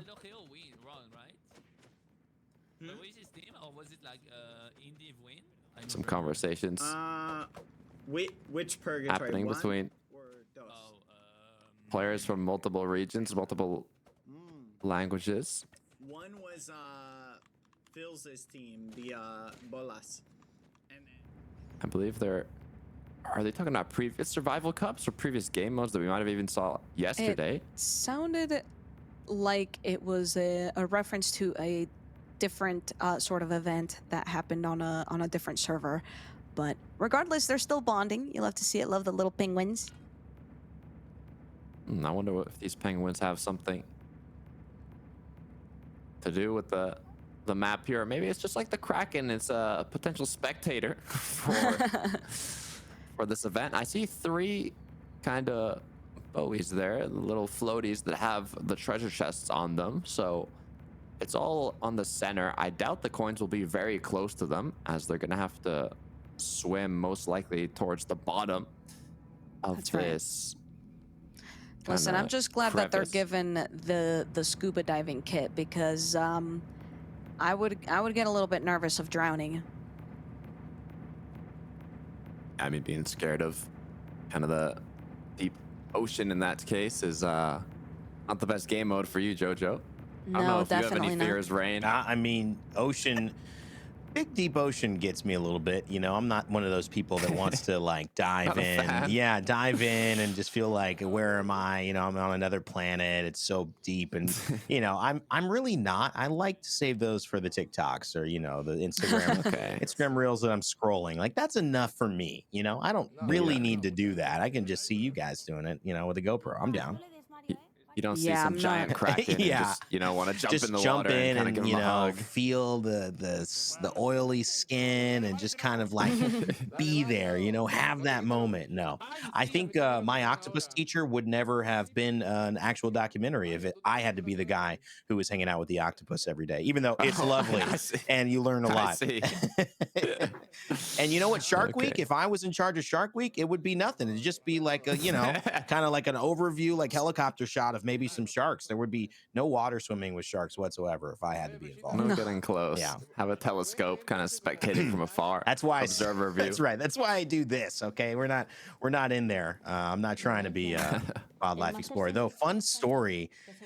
My dad actually was studying to be an oceanographer as his first career before he became an actor at a young age. But he was obsessed with Jacques Cousteau, if you know anything about oceanography. So I'm a big fan of it. Maybe he's working on this boat right now. Yeah, that's right. This kraken that's under it. Or something. That's right. As you can see now, respiration buff, which is what this scuba diving suit will give the players to be able to breathe as long as, I wonder if it will be as long as possible under the water. It will still have some sort of limiter on it. That's right. And it seems like we are waiting on 2 more participants to log back in as everyone is getting prepared. You got to keep your cool here as well. You know, tension at an all-time high. Easy to lose focus, easy to get a little frustrated. You know, not knowing exactly when you're going to start, but it's soon. So the players who stay diligent, they're going to be on the other side of some good rewards. But I'm still thinking, guys, I mean, how do you think this is going to play? I mean, just diving in, it's a lot of people, you know, are these coins going to be hard to get? Are they going to just be really spread out? I'm kind of curious what's going to be the differentiator in terms of who succeeds and who doesn't. I think it's going to come down to a little bit of movement because from my understanding, if it really is just jumping into the water and grabbing a coin, I think it's going to come down to who really understands Minecraft swimming mechanics. Not that it's really too difficult to fully capture, but if there's someone who has never really played Minecraft, they may struggle a little bit in getting that full speed when you're swimming underwater in Minecraft. Right. Yeah, it's going to be interesting. I feel like there has to be something else, you know? I don't know if it's the kraken or if who knows what it is, the whale, the penguins. There's going to be some sort of special aspect to it that's going to cause kind of these players to have a bit higher of a skill cap in the game mode. But what that will be specifically is out of my brain, my theories. As the players continue to kind of make friends, talk, do what they can to increase their chances of survival. That's right. Sega's having fun there. Left. Chris Green now on display, all smiles. One of our 172. Chris Green is another really incredibly skilled Minecraft player. You can see also using this third-person point of view to try to get an idea of what the map looks like underneath directly the ship. Because to be fair, people, first of all, I don't think they've seen the Kraken, first of all. And second of all, they might be guessing that there is more map under the ship that they can explore to look for coins. So I think that's sort of the intel they're trying to get from sort of going into this different POV. Right. It's going to be crucial to be kind of the first one to start swimming down, to be that initial kind of coin grabber if there are some coins that are closer to the surface. But if it was the case that there is more space under the ship on the other side and not a giant kraken waiting to eat you up, then that could be some good intel for the players. That's right. ¿Por qué quieres que todo pare, Piru? Le vas a gastar el frenillo, boludo, pará. Piru siempre dice pare. Contigo me siento bien, contigo me siento cool. Okay. Me llevas a otro nivel. You turn me into the moon. El mundo a ti a mí nos queda. I love the vibes. Let's go. We talked about strategies, right? To get yourself ready if you're feeling stressed out, if you're feeling a little anxious. We've had a lot of recommendations, but singing hasn't been one yet. And it might just now work. I know. Maybe I should try that next time I get nervous. Yeah, maybe you could do both. You could sing and wiggle your toes. Wiggle my and toes. Do the combination of both. Even breathe a bit, and who knows, you'll just completely eliminate all sort of stress that you might have. It's definitely something that I would think more people might do.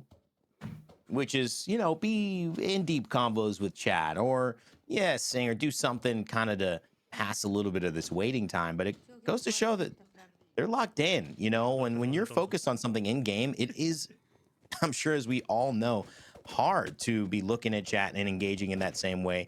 As much as they're all smiles, they're focused on talking to each other, and they're focused on being ready when these instructions come in. We've had the cinematic already.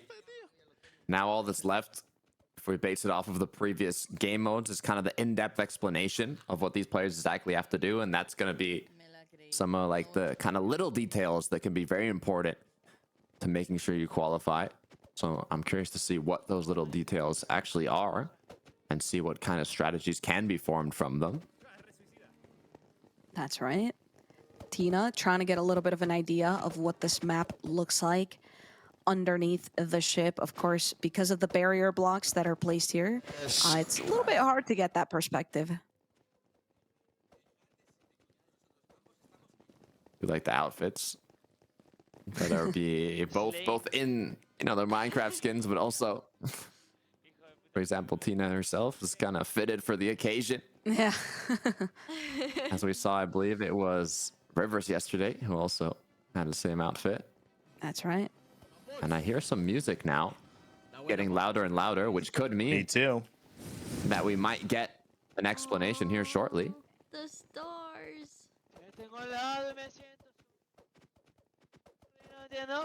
Hear multiple people singing as well. Maybe a lot of people have the same strategy to kind of help with their nerves. Should we throw that that song in the opener, that banger, back on? I mean, I could do a little dance party in the ocean. Yeah, a little yacht party here. Get people going.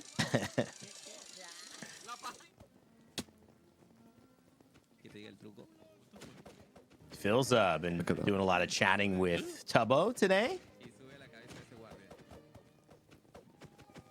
And trying to peek over the edge there. Kind of looks like a diving board, doesn't it, right there? We'll probably get the guys This kind of telling us what to do. Well, they're on the, I don't know if they're on a box or on the ledge here. I'm trying to see if they can use that to get more vision below the boat, but I think it's about the same as if you're just on the corner. Sorry, just listening in on Tubbo. Who is this diva? That's awesome. Love the references. We're waiting for the last player here. Oh god, oh god, oh god, oh god. As we get closer and closer. Do not take your swimsuit off. Don't take it off. Oh no. Don't take Some it off. people potentially. The instructions are about to begin. Oh, there it is. Okay. Here we go. Seems like some people took off their scuba diving kits on accident, so they're gonna have to go reapply it. Let's see what the game masters have to say. As everybody has the scuba diver's kit on now. The game is called Lucky Coin. You must dive to the bottom to retrieve a coin and swim to the surface to put it in the chest. At the end of each round, players who didn't deposit the coin in the chest will be eliminated. At the end of the game, the players who have collected and delivered all the coins will pass this phase. Notice the crack in there? Yeah.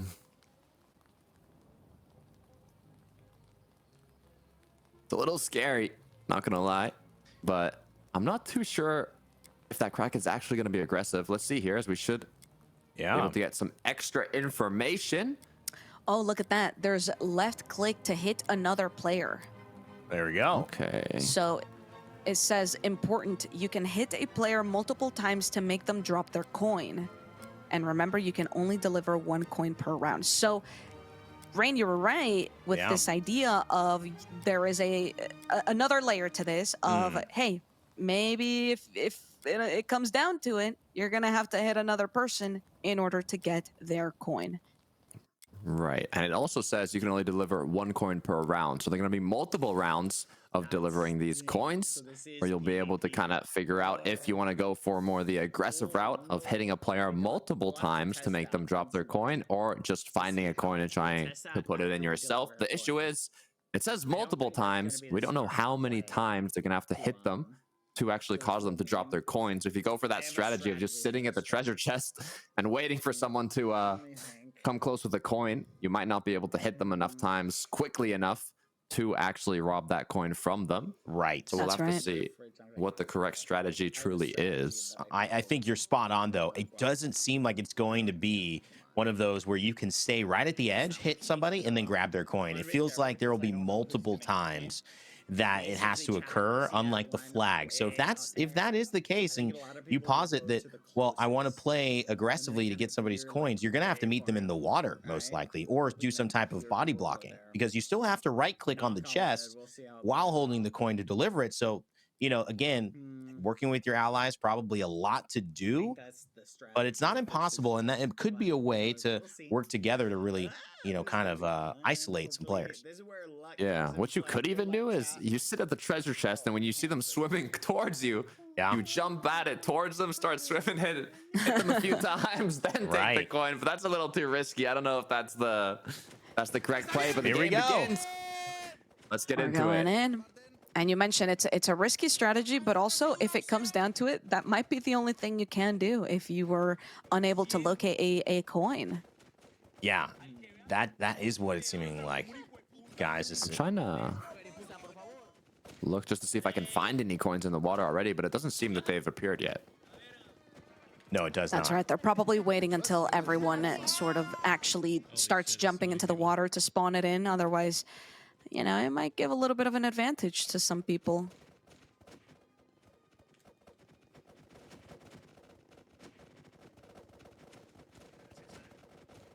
One at a time. One at a time. We can do it. So you can see these players trying to scale up to the box. I don't know what their game plan is from that. Maybe it'd be the first ones on the diving board. I did see a ladder on the side of the boat. Someone's been eliminated. Oh my goodness. That's the person that Purple was talking to earlier. Maybe the Kraken got him. No! From under the boat. This is our leg up in the competition. Yeah. You heard Tubbo say, I believe.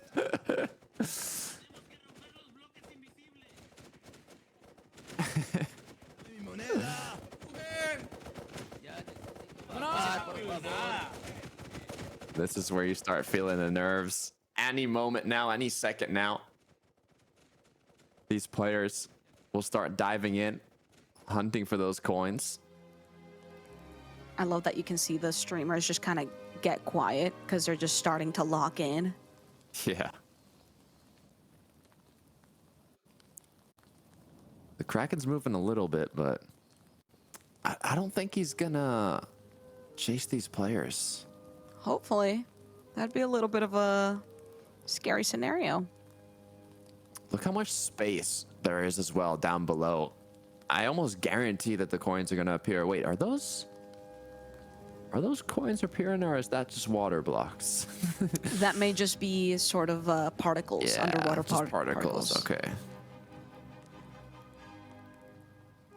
And it's a good thought, though, as we still don't have any word on the coins, and the players are clearly itching to get into the water to discover how this is going to work out and how their strategy, at least their attempted strategy, is going to go. I have a feeling that most players, although we're talking about all this high-level stuff, are just going to dive in and try to grab a coin. That just seems like the most straightforward and at least easiest thing to do as of now. But will the coins be really far away? Will somebody have an advantage by staying at the front of that ledge, knowing how to swim and maneuver a little bit more? So it looks like, well, there's no way I can outrace this person. I kind of jumped in last.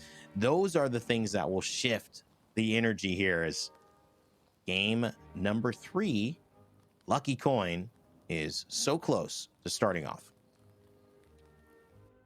There's quite a big boat as well. Yeah, I was just going to say. Yeah. I mean, there's, 2 helicopter pads? Yeah.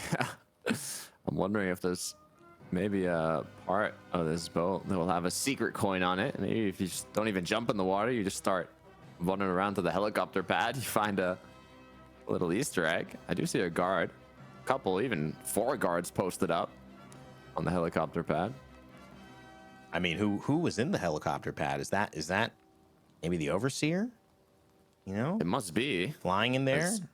We see the helicopter right above those treasure chests. That's right. I have a feeling the helicopter is there to pick up any players who are getting eliminated, unfortunately. Oh, that could be the truth as well. Because I don't think. Good point. I mean, I know it was mentioned earlier. I don't think the helicopter can hold 172 players. It sounds more likely that they'll pick up some of the players who are eliminated each round. There is a hook right there, so it does seem like your prediction could be correct. It's a lot of fuel usage, though. A little hover time right there, but this is one of those helicopters like the rest of this game that is built with Survival Cup materials that will stand the test of time. Seems to have one pilot here. I don't know if there's enough space for all the players that might potentially get eliminated, so he's gonna have to be a quick pilot. Yeah. Yeah, he's gonna have to drive dip that in, dip out. helicopter back and forth. Don't worry, we get to look at the penguins again. Yay! Player 60 eliminated. Uh-oh. Oh no. I wonder if this is a result of people not listening to instructions. Because they did say, listen to all instructions and follow the guards. Maybe there's some people, you know, rebelling a little bit. This is true. Actually, the guards are strict. It's that mental game.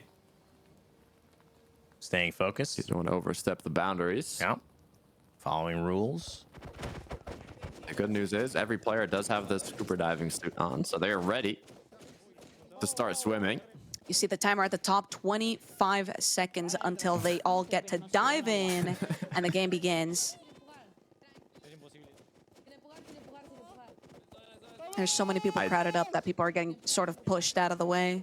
That's true. You said it yourself, that timer on the top of the screen, 10 seconds. And I believe these players will be ready to start hunting for those coins. Quick reminder, they're gonna have to find these coins in the water and transport them to one of the treasure chests up above on the floaties. You can attack players to steal their coin, but it will take multiple hits.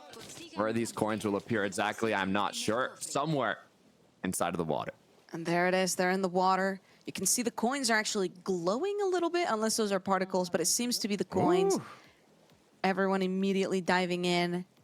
I love the little swimming animation of people in the water. It actually looks really sick. I sort of like the strategy of like skipping out on some of the earlier coins and trying to go deeper for a different one. Hannah already locking in a coin. Now what? Huge. You can see people are like, fighting for a coin.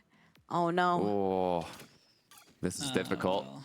You can see some players were incredibly fast to secure that coin, and it's already going to qualify them to the next round. No All way you need to do I can make out of that. is get one coin. Oh, there's gonna keep spawning more coins. Oh my goodness. It seems like people are getting a little bit sort of cornered, but more coins are still sprinkling around in the map, and some people are getting a little bit, seems like, flustered because they're all just piling up on one coin. It's fine. Yeah, we saw at least 7-8 players on a single coin, but you can see how many there actually are spread out across the water here. Even some players just sitting up top, almost camping, the strategy I was talking about. That's right. Only be able to react fast enough to take that coin, though. Here we go. Another fight of like 5 or 6 players trying to go for the same coin. But it's a lot harder than it seems, because if you get smacked a couple times, you drop it. The back and forth, the coin getting deeper and deeper as more players come on in, trying to steal it. We get the look from above. There's still so many coins without a single player around it. I already see 4 or 5, even 6 on the screen. Is 2 now going for the same one. It's Nubia who's gonna try and get that hit to recuperate it. That's right. You can see as they're trying to sort of go around the players, trying not to get smacked. Oh no! They're right at the exit, and we're unable to click the chest in time. They better hope they catch up, because otherwise they would have lost this coin.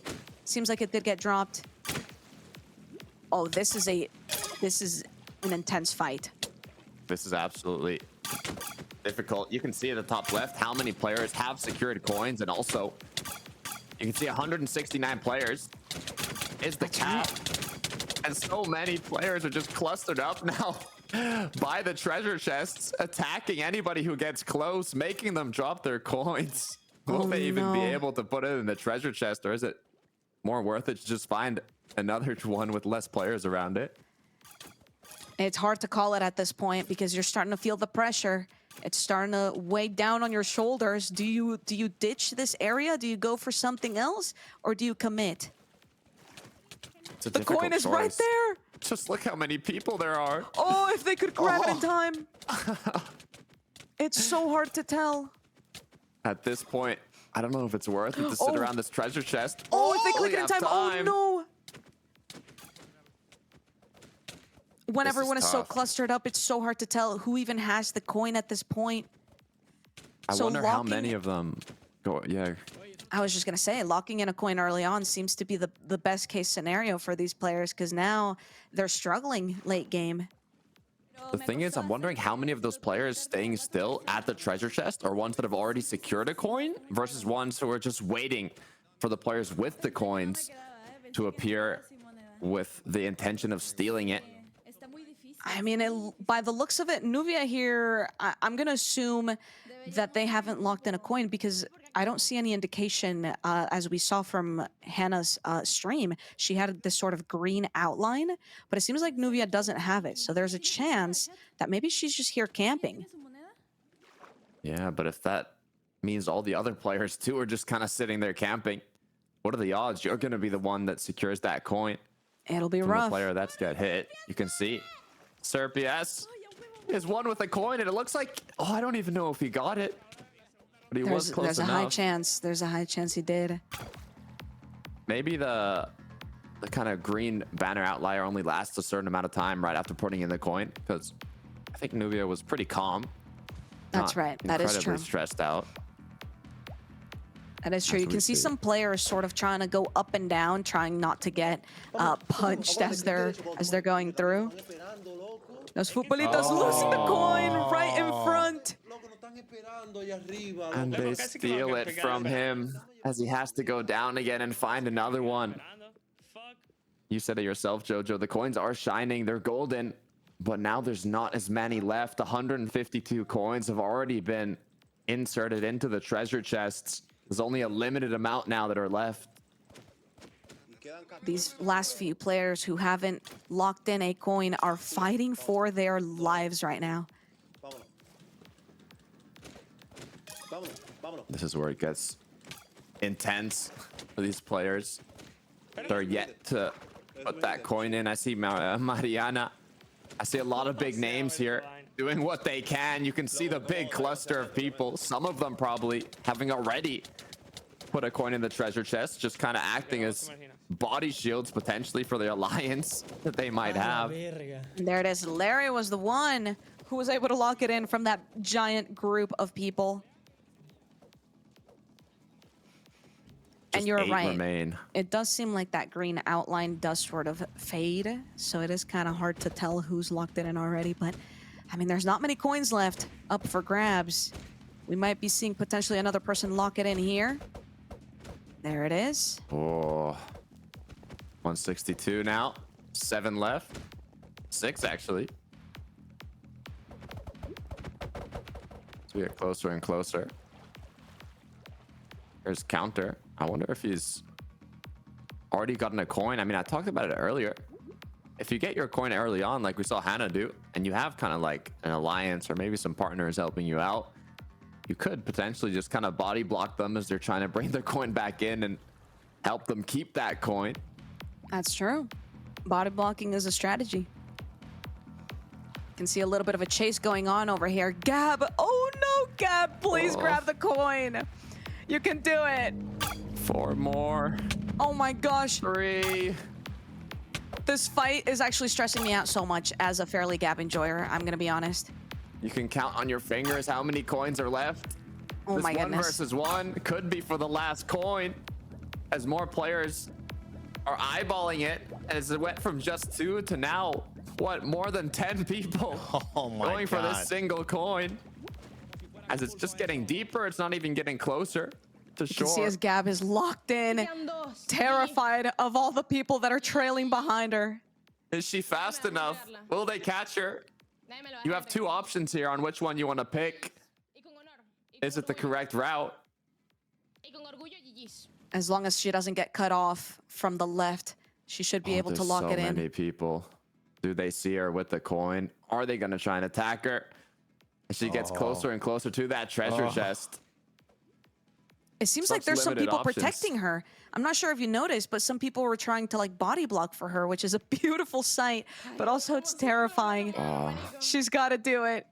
She's playing this very well in terms of staying away, keeping her space with the players chasing her, but she sees the amount of people who are potentially body blocking. But could Oh this my be gosh, it? there it is! She does it. The excitement. She instantly closes her eyes. Just, that's it. That's all she needed to do. What a clutch. One coin remains now. And here it is. Bolitos are going to be the players that have it. That was insane.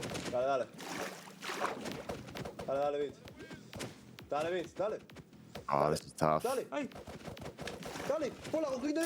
Here it is, the final call. He gets it. Locked in. The excitement. The celebration. Almost took out his headset, but it was worth it in the end for that last coin. Oh, I feel it through the screen, the nerves from my these goodness. players. What a way, though, to finish it off. I like the players that had the coins. They were kind of scary, right? Because you didn't know if they were going to attack them, but it was just like a big block of people. They were friendly enough, though. Let them get the coin in. That was That's intense. That is absolutely right. Wow, guys, what a show. That's I don't think intense covers it all. The last minute finishes, the strategy. I mean, we saw all the things we kind of discussed take place a little bit. Body blocking, helping your allies, the difficulty of getting it early versus late, and here's Maka reacting to being lifted up.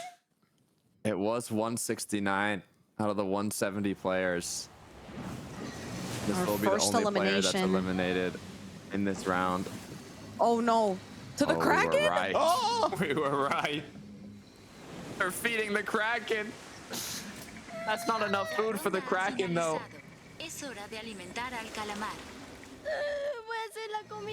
She is being fed.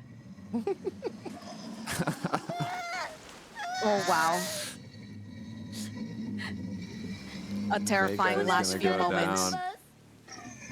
What a way to go down. She's going down happily, though, is what she's saying. This is not a pleasant way to get eliminated. I'll tell you that. Oh wow.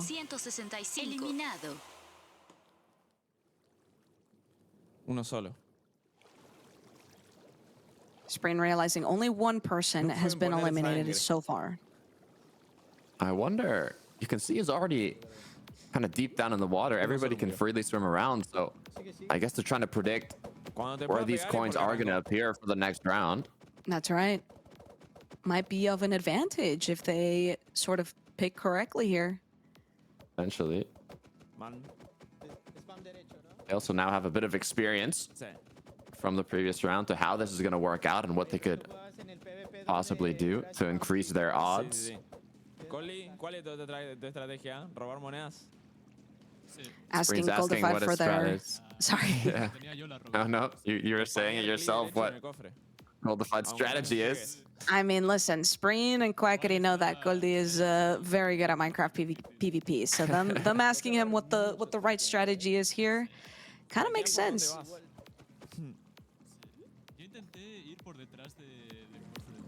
Yo debe ponerlo por abajo, boludo, pero tienen una re plataforma. Sí. It's difficult. There's no defined strategy. That's right, not He yet. said he tried putting the coin to the bottom of the platform, but it didn't work out. You do have to go on top of it and get close to that treasure chest. But round 2 is about to begin, and it's going to go Here down we to go. 165 players. There it is. The round has begun. Voy a robar. Spreen has decided he's going to rob a coin. He couldn't find one close by. He said, all right, I'm going to attempt to rob one. This is the best moment to do so before the body blocking begins. Such a limited amount of time. Quackity's close by. Nia gets a coin. Stealing it from Goldie Fine. Oh. No, Goldie wasn't even able to lock it in. It's so difficult. Spreen now gets this coin robbed. The chaos is unfolding as all the players now are clustering together by this treasure chest, fighting for limited amounts of coins. There it is, trying to get the coins. Oh my gosh, it's so hard to tell. I mean, honestly, the best strategy is to punch and then jump in the water and go to a different chest. Yeah. If you can escape in time. Look, the good news for these players, only 49, 50 now coins have been secured. 165 total need to be done. So there's still going to be a lot of coins deep down in the water that these players can hunt for. You can see a lot of people going for just fighting it out. They're not even bothering to dive in. They just want to steal it from someone. Oh, Felice might have done it. Can he swim faster than his opponents? But there's still a lot of people up by the chest. He is going to get his coin robbed. All it took was one hit. Cut off by Contestin, of course, coming from a different angle. It's going to be rough. I mean, you can swim away from someone as much as you want, but as soon as you get to the chest, there could be someone waiting there just to throw a little punch at you. We can see Los Futbolitos, they were the last players to insert the coin in the first round.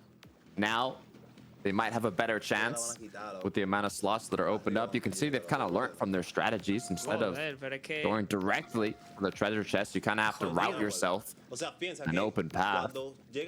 You know, I think this is a very interesting strategy because it seems like as soon as you pick up a coin, you're sort of highlighted. As you can see, some of the players are highlighted.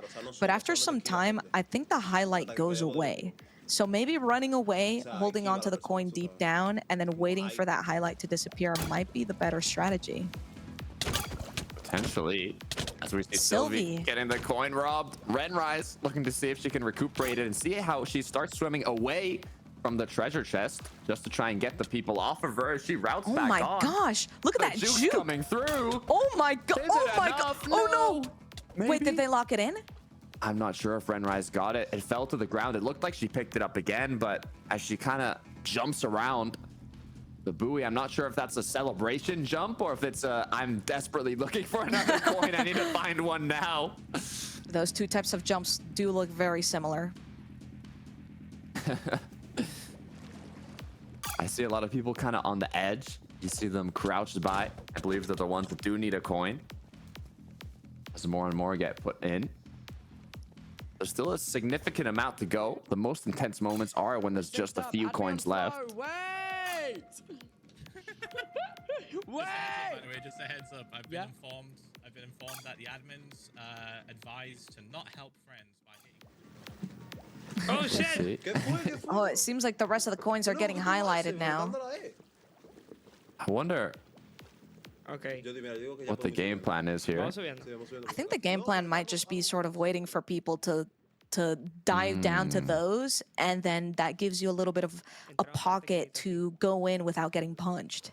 Yeah, I guess since the majority of players have to insert the coin when only a few have been put in the treasure chest, everybody's battling it out. What a good strategy from Futbolitos. They put in the last coin in the first round, and they realize now if they wait till there's just 5, 6 coins left, the odds of a bunch of people waiting for them are very low. And it worked out quite well as they held onto the coin basically the whole round. I really like that strategy. I like that as well. I think it's a way of, you know, putting the attention elsewhere and then sort of sneaking around the back while everyone's sort of got their eyes on something else. We can see Locochon here. I think they're a little bit stressed. I believe they haven't actually locked in a coin just yet. Oh, look at this. It's like a swarm of piranhas chasing behind these stacks here. 163 out of 165. There's just 2 coins left. And after this one, it could be put down to 1. Oh, there it is. Able to lock it in even when there were 7 people trailing behind. Oh, There's going to be a significant amount of eliminations this time around. I wasn't able to see who got that last coin. We saw who got the second to last one.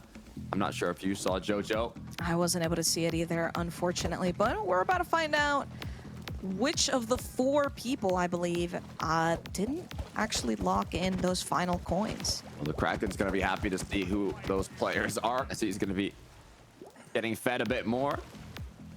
That's right. The helicopter should be picking up some of the eliminated players here. Unfortunately, who is it going to be? Oh, the guard carrying them. Oh no. One by one. That is brutal. The Kraken's just waiting to take a bite. Angie, unfortunately, the first elimination from this round. Kraken, very happy about it, though. Take his first bite. Couldn't wait for the whole plate to be served. Gets the first bite in. But there's still more to come. Oh, no. Oh, no. She was the reaction is the worst part.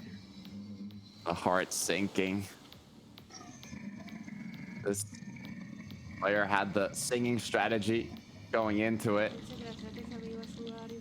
I guess now we know singing maybe isn't always the right strategy. Maybe not. Player 138 eliminated. You can see the emotion as she's wondering herself who else got eliminated. Who's next? Maichi. Uh-oh. No.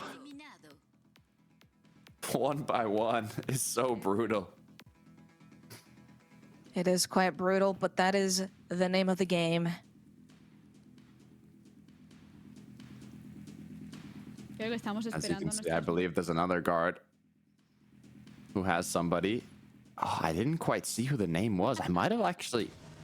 Did it say? Oh, there it is. Unfortunate. And is it also going to be... Oh.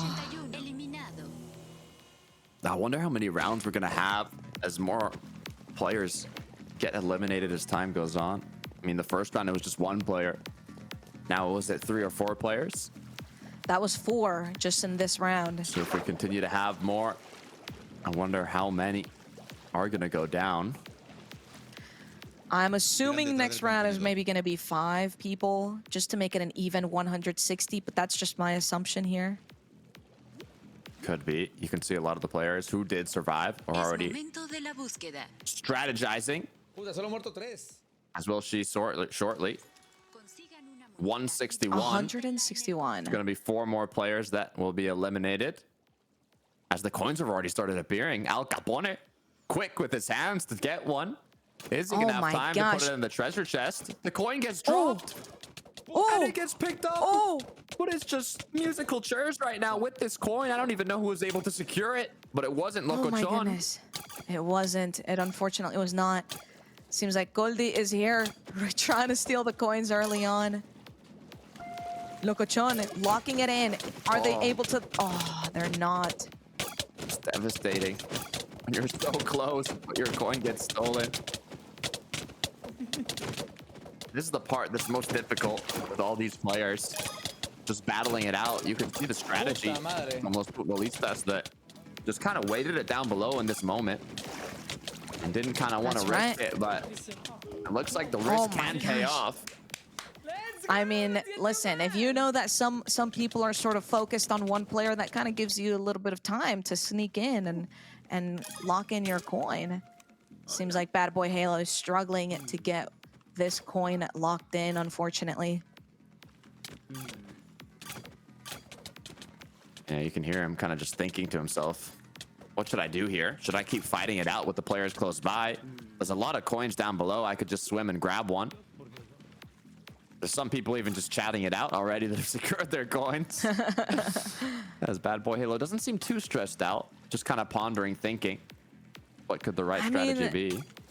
There's still around 50, actually more than that. There's like 80 coins still sort of just chilling around, so. Yeah, you saw Bad Boy. It's not time to freak out just yet. Not at all. I start freaking out once we hit triple digits. Yeah, that's where it starts getting a little unsettling, you could say. Oh yeah.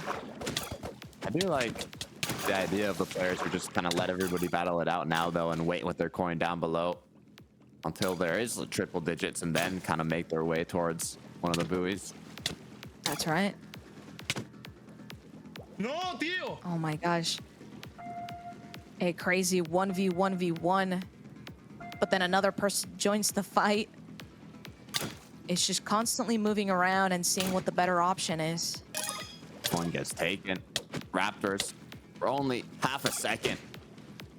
He's gonna feel that glory as he gets it once again, but loses it. Now deciding to go all the way down. We've seen this strategy pay off. Maybe not this time around. It might. If you're persistent enough, people might just sort of give up on chasing you around. But it seems like Raptors is going to get away from the crowd and easily dive up and lock it in. That celebration, you can see how much excitement. That's Fairly Gab. That's right. We saw her. Please, one of the Fairly last Gab. players to put the coin in the please. first round is now once again forced in the mosh pit. Don't put me through this again, Gab. Just put in the coin. This is a difficult coin with the amount of players here. Oh, I don't know. I think that looks like it might be claimed. Someone got away with it there. Yep. This Fairly Gab's gonna have to start swimming deeper now to find another one. It seems like there's still a lot of coins left way deep in the ocean. It just comes down to who is going to chase you around. I think the better option here is literally to just grab a coin that hasn't been claimed yet and just kind of hope that some people get busy with other people. Yeah. I wonder, there's a lot of players who are just have the coins and are waiting down below. But I think now's the time to start getting closer, as there's already 150 coins that have been claimed and put into the treasure chest. Now 151, 10 away from reaching the threshold. Right. Mario TQ is gonna be safe. Got 9. Oh, just kidding. It's very quick, Whoa. rapidly going up. We've got ourselves 3 coins left to be claimed. Is that Someone Nuya please tell me chasing? Gab locked it in. Serpias, who's gonna have the Serpias. battle. Looks like a 1 versus 1, but the Piranhas are getting closer. 3, 4, 5 more no. players now, all battling it out for this coin. It's safe to assume that some of these players may just be there to sort of body block and try to help out their friends. Because there is this final coin, and Look at that this. is it. This is it. Everybody's chasing it. Yakes now, all he needs to do is put it in the treasure chest. We get the POV player. Can he do it? Surely they can lock it in.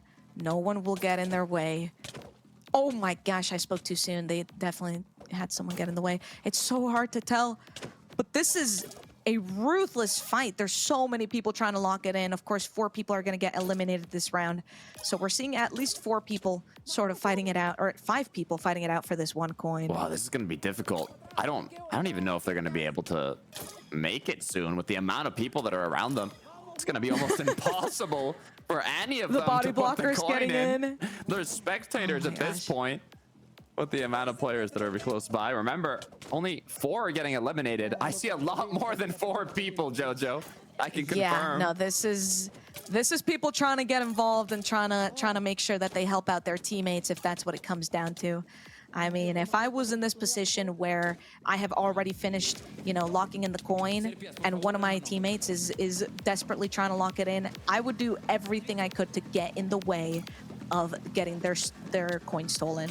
This is too much stress for these last 4 players that are just trying to do what they can. But the coin's getting deeper. It's getting further and further away from the treasure chests, as there's a limited amount of options to go up. If Yexer looks up too quickly, too drastically, they will catch up to him, as they have done. As now the position my changes, goodness. but the coin's just falling deeper and deeper. Oh my gosh. I don't know what you do at this point. Susie. Serpias locking in the coin, but as they come up, they get cut off. I mean, this game is going to take a lot longer than just a simple, you know, dive down, dive up. Yeah, I mean, at this point, they're going to reach the ground before they reach the treasure chest. Look at the swarm of people. Has he done it, though? Oh, my gosh. Serpias. Could this be Enough it? body blockers came in. The group of piranhas chasing behind him. Will he have enough time?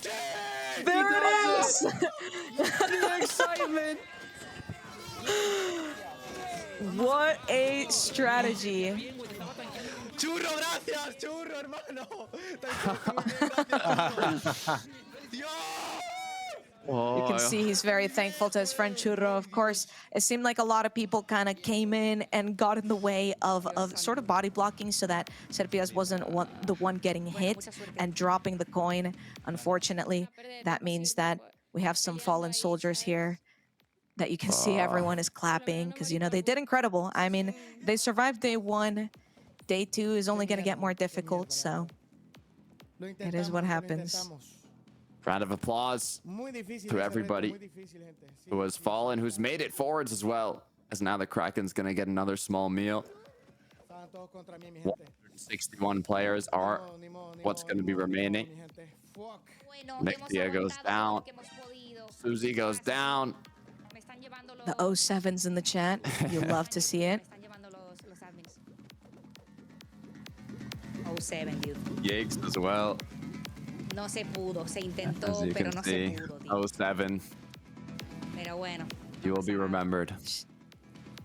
She said it, she tried, but it wasn't able to do it. And you know what? That's unfortunately how this game is. You can be one of the most skilled players and still fall because that's just how it is in the Survival Cup. I like all the And applause. then you get eaten the by a hearts. Kraken. Yeah, well.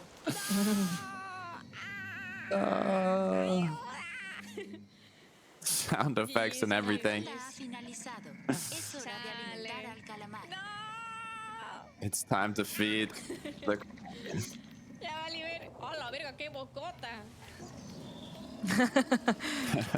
As she points out the large mouth that she unfortunately had to go into. Oh, from what I'm seeing though, the game has concluded. The Kraken is full. We have our 161 survivors from the first game of the day. Serpias quite happy and also a little bit nervous. I mean, that was a scary way to end that minigame. Absolutely terrifying. Just the pressure in general. You can see Serpias hasn't gotten over it yet. You said it yourself. I mean, I can't get over it. Doesn't believe and I'm what just sitting here watching.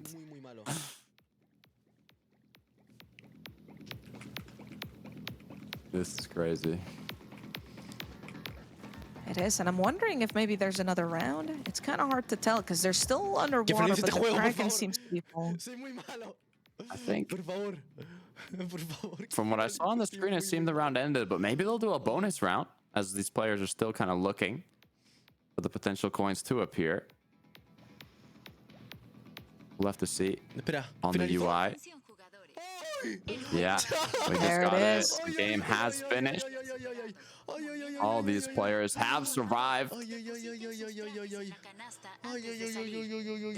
As now it's time to let go of their scuba diving suits and make their way to the next mini game.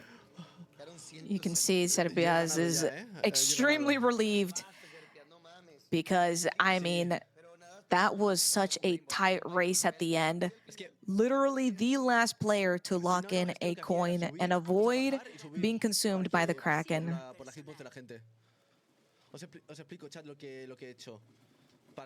He's talking about his strategy. He said I was swimming down and then quickly turning up. He was swimming down to try and kind of juke the players behind him and do a quick turnaround upwards, but it ended up working out, so respect, honestly. The Survival Cup does not disappoint. In its third iteration, we see even more drama than the previous two. In just day 2, that was insane. Lucky Coin did not disappoint Jojo and Takada. That was one of the best finishes I think I've seen of almost anything competitively, and it gave us all the layers that we wanted, the social element, the drama, the late finish, and then of course the actual tactical skill of how you're going to approach getting out of a situation that pretty much looked like it was not going to be able to be gotten out of. Takada, just were you surprised that those strategies became so impactful, being, you know, the fact that we were wondering, can you hit a coin out? Well, that became basically the name of the game. Yeah, we talked about it. Like, that's what a majority of the players started doing at the start of the rounds. But what was most interesting is we saw a lot of success from the players that played it more passive and just waited for all that chaos to unfold. And when there was only 10 spots left for the final coins, then they started to get closer to the treasure chests and insert those last coins. So the kind of meta that evolved as the rounds went on was very interesting. And, yeah, you know, I think it's interesting how you mentioned the meta evolving, because round one, we didn't really see too many people sort of camping it until, like how you mentioned, in those final last coins, everyone's kind of getting a little bit desperate. But by that last round, we saw a few people just saying, you know what, I'm just going to wait by the chest. Even though it just started, there's 0 coins locked in. I'm just going to wait out here. Yeah, why not? I feel like that was a risky thing to decide. I'm just going to wait, because to me, at least having a coin in your hand feels like it could be the better solution than hoping a coin shows up and competing with 3 other people right at the precipice of failure or success. But for those who made it past the deadline, who made it past that final moment, like Serpius and thanking his brother Churro there, they will be moving on to the next game. And for those like Susie Rocks, who gave us the 07 and had to say goodbye, we salute you as well. That was a really hard-fought game for all of our competitors, but Survival Cup continues. After this break, we'll be right back with some more recap and the beginning of game number 2.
Welcome back to the Survival Cup 3. I'm your host, Rain Day, joined by JoJo Solos and Tokata.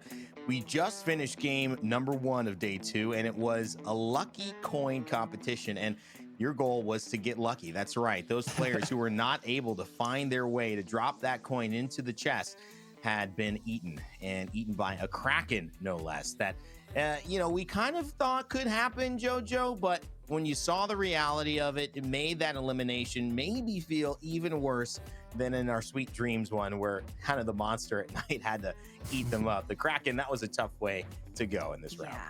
Yeah, I mean, the fact that we got to see way too many details, I could count the amount of teeth that kraken had. It was a little bit scary, but that's the name of the game. It's Survival Cup 3.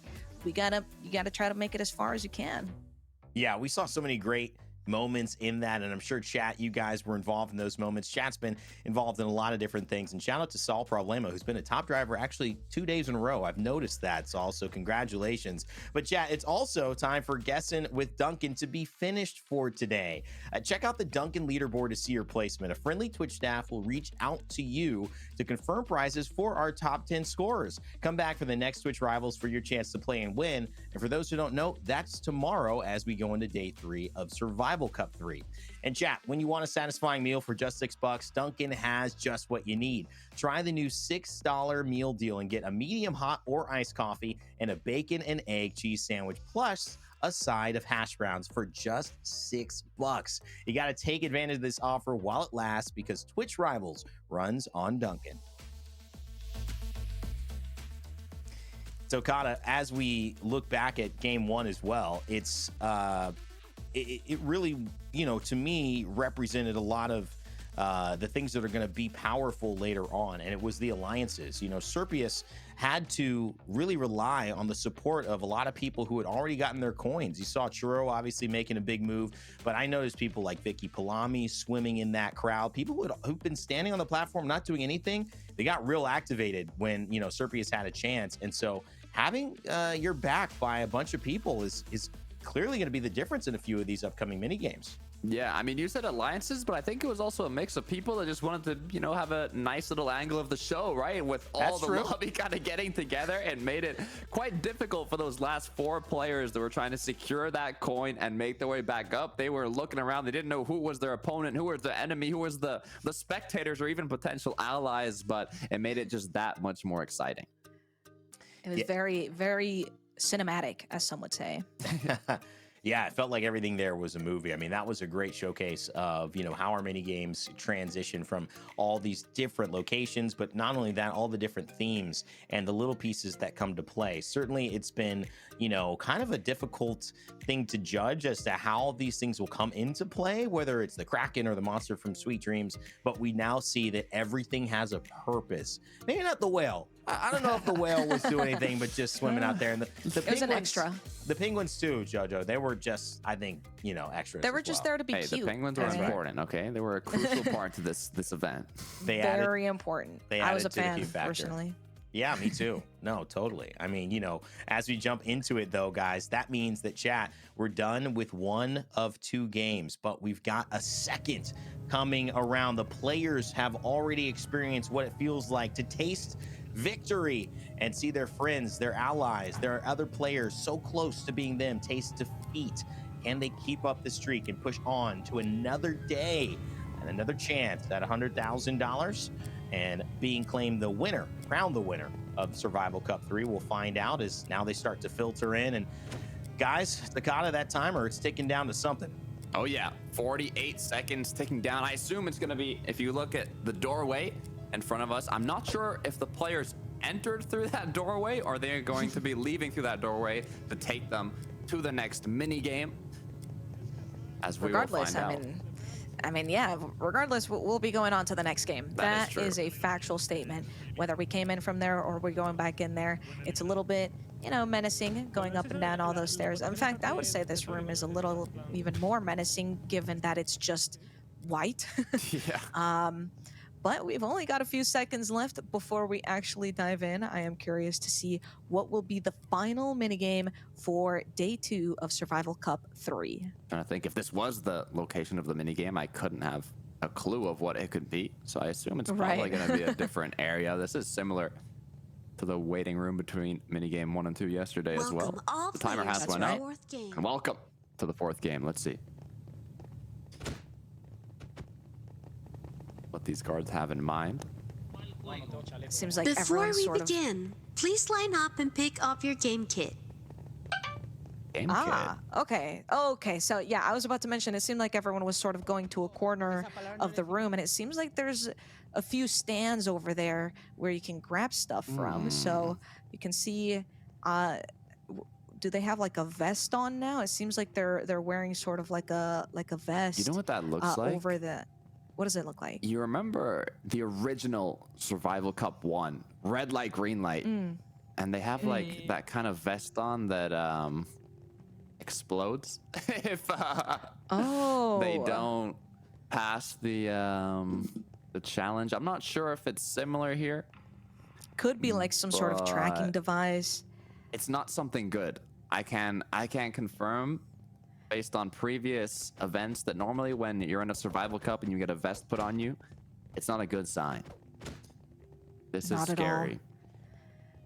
I mean, listen, each game there has to be eliminations. This isn't we're not just playing for fun anymore. I mean, fun can be a part of it, but it's also to get some players removed from the competition. Of course, we've got a couple people sort of just surrounding some guards here, trying to get any amount of information from Insider them. info.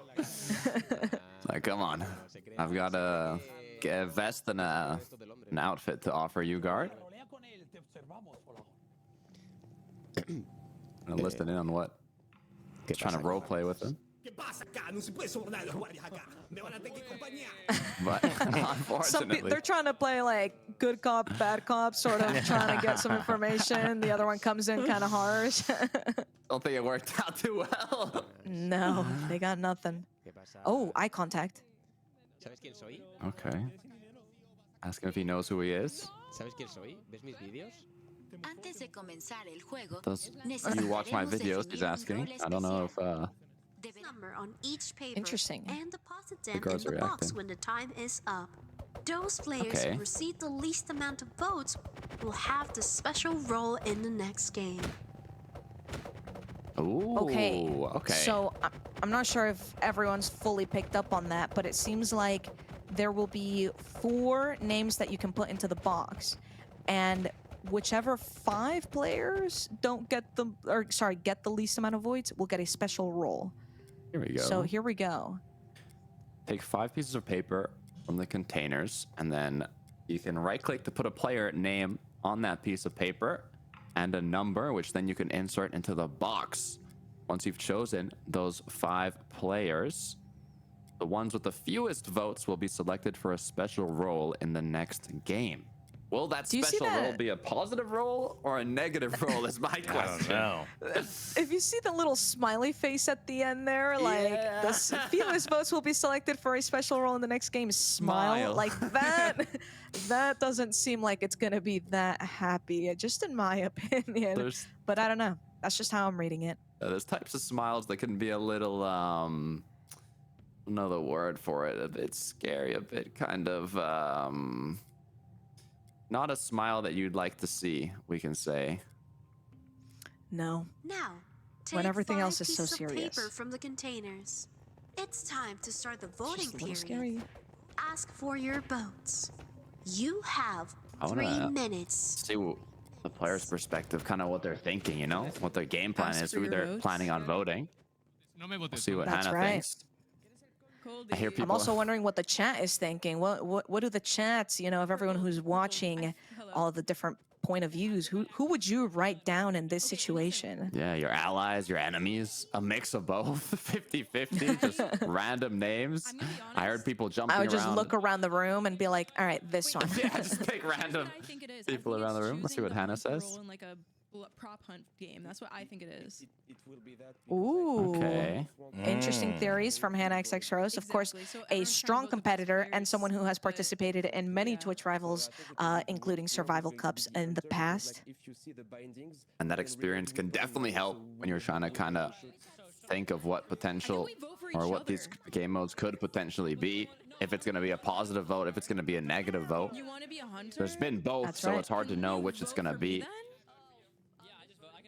Yeah, just vote for me.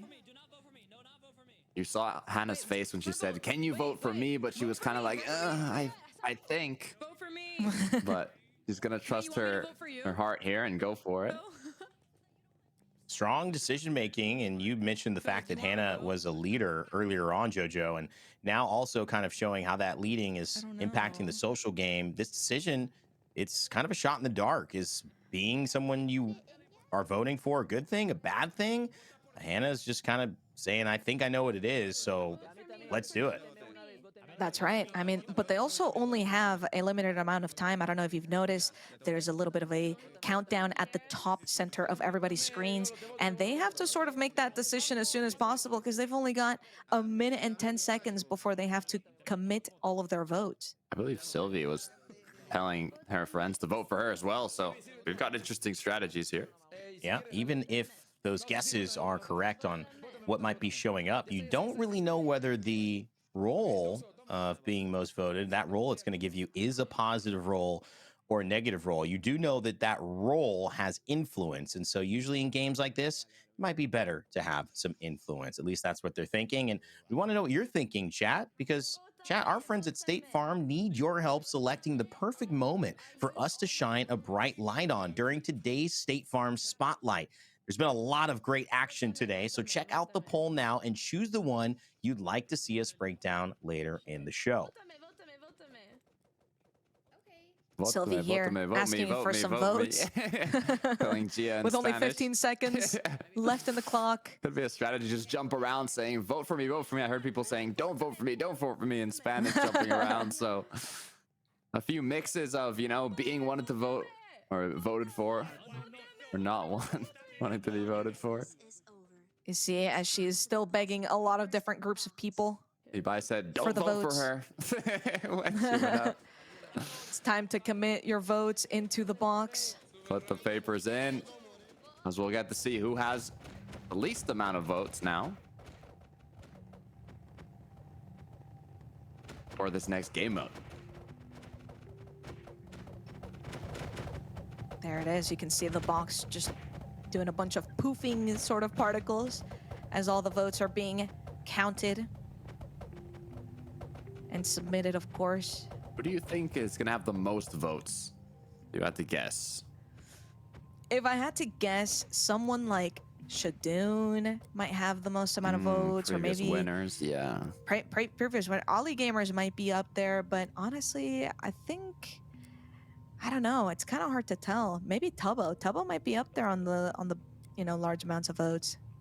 100% could be. Maybe Rubius, Ibai. Who knows? Quackity as well. Yeah, there's Definitely. There's so many different groups of people. Here we go. Tubbo's POV, as we've got 7 seconds before we get a little bit of an announcement here. Final countdown on the clock. Will they announce it straight away or not? Please wait. We are counting the votes. As that answers my question, the votes do need to be counted. There are staff, after all. I'll have to read them. Every single ballot.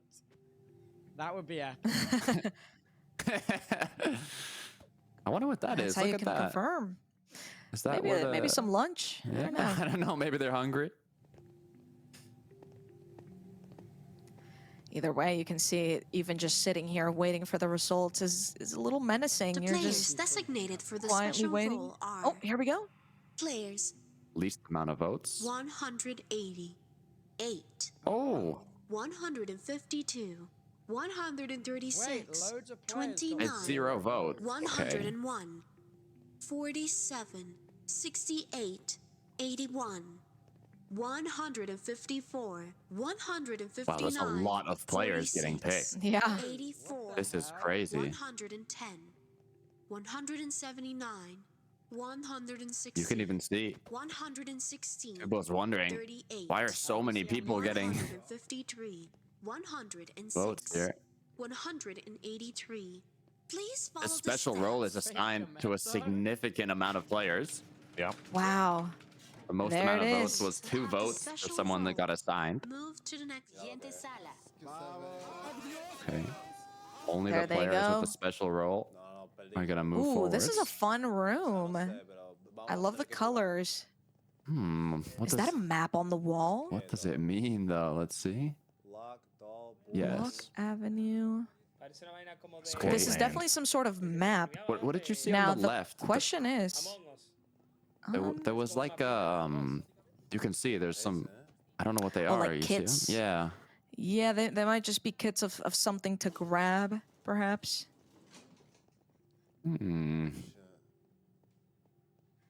But here they are. They've been isolated from the rest of the group. I wonder why they're not looking at the kits. I would be very curious on what that kit is on the wall there.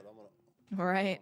Kind of looks like a flower, but I know I'm wrong. I don't think doubt it's a flower in survival games. Yeah, they're gonna make a garden. They're all gonna have some tea. It's gonna be great. There it is. Here are our least voted players, which we still don't know if it's a good thing or a bad thing. Are we going into a cinematic now? Yes, Welcome to the fourth game. Wow. The game is called Hide and Seek. Okay. Seekers Oh my must gosh, find those who Hannah- are hiding Hannah and guessed tag them it. with a laser toy. When a seeker tags a hidden player, the player becomes a new seeker, where the previous seeker must hide. If a seeker runs out of ammunition, they must reload their laser toy at the start of the map. All players will receive a device to check the possible hiding places. When the time is up, all seekers will be eliminated. Players who are hidden at the end of the game will pass this phase. Okay. Wow. That is crazy. So, you said it yourself, Jojo. It seems like Anna might have just guessed what this next game mode is. It shows that experience can be beneficial. So it seems to be a hide and seek, almost prop hunt type game, where there's seekers who are trying to find those hiders, which can transform themselves into an object. That's right. And as we can see in the instructions, if your role is to hide, avoid being found by the seekers during the game. Seekers will be eliminated at the end of the game. So what you're saying is all those people who were least voted are eliminated already? Or am I misunderstanding Well, this? the thing is, if a seeker finds a hider, then that hider turns into a seeker, which then has to go and reload their laser weapon to find There you another go. hider and turn them into a seeker. And if you're a seeker at the end of the round, then you do get eliminated. There's also a breath meter, which There it is. will kind of make you not be able to stay in the same place for too long and hold your breath, and you'll start making my a noise around you when you do run out of that breath. So you have to Wow. kind of pick and choose when you hold your breath. You have to pick and choose a nice object so the seekers won't find you. There's So you so do many have to be layers to this careful. game. You see that? Was that But I love all the different implementations.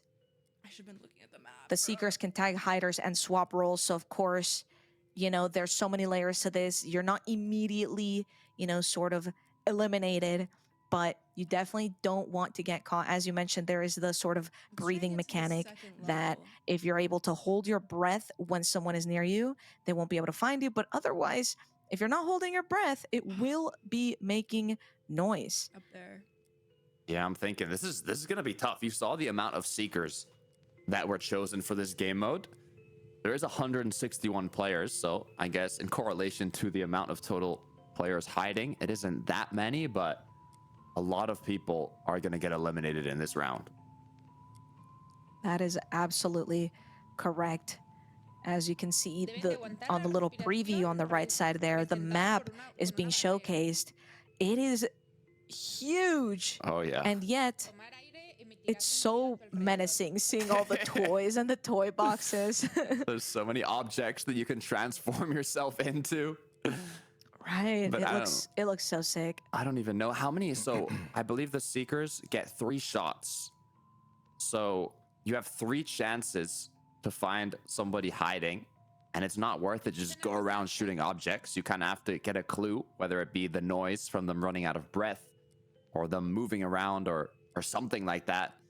Because if you do run out of those 3 shots, you got to reload and then you got to go back, and the hiders have already moved. So is going to be interesting. So many layers. Many layers to this game.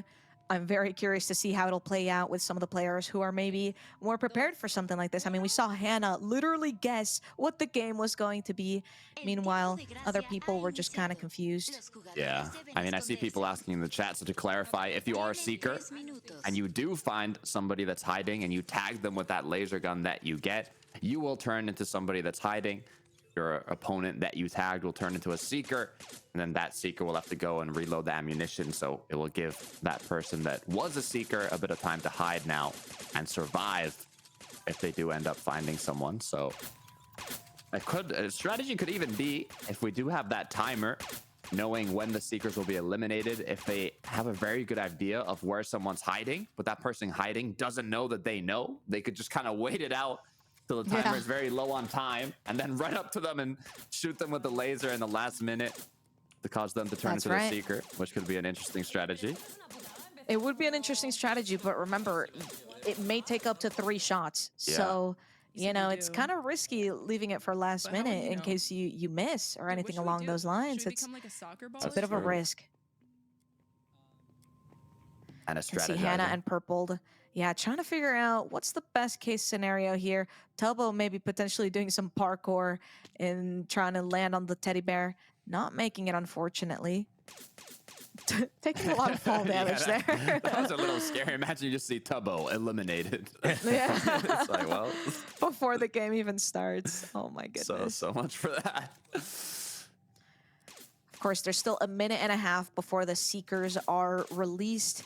Of course, you know, I'm sure all the hiders are kind of freaking out right now, trying to figure out what exactly would be the best thing to do here. But now we sort of know what the vests are for, right? I guess it kind of, maybe you need to shoot directly on the vest, or just kind of reminds me of like laser tag. Yeah, a very lethal laser tag, you could say. As they're kind of practicing their shots now. Which role would you guys rather be going into this, hider or a seeker? What do you think, Jojo? I'll let you start. I would want to start as a hider because I think they're getting a little bit of an advantage seeing how the map looks. Of course, you get to still explore it as a seeker, but I just feel like having a little bit of that extra intel, and not to mention, if I know where some people are hiding, then if I end up becoming a seeker, I kind of know where to go back to. That's true. I mean, there are about 21 seekers, I'd estimate, that are starting off. So that's the amount of players that are going to be eliminated eventually.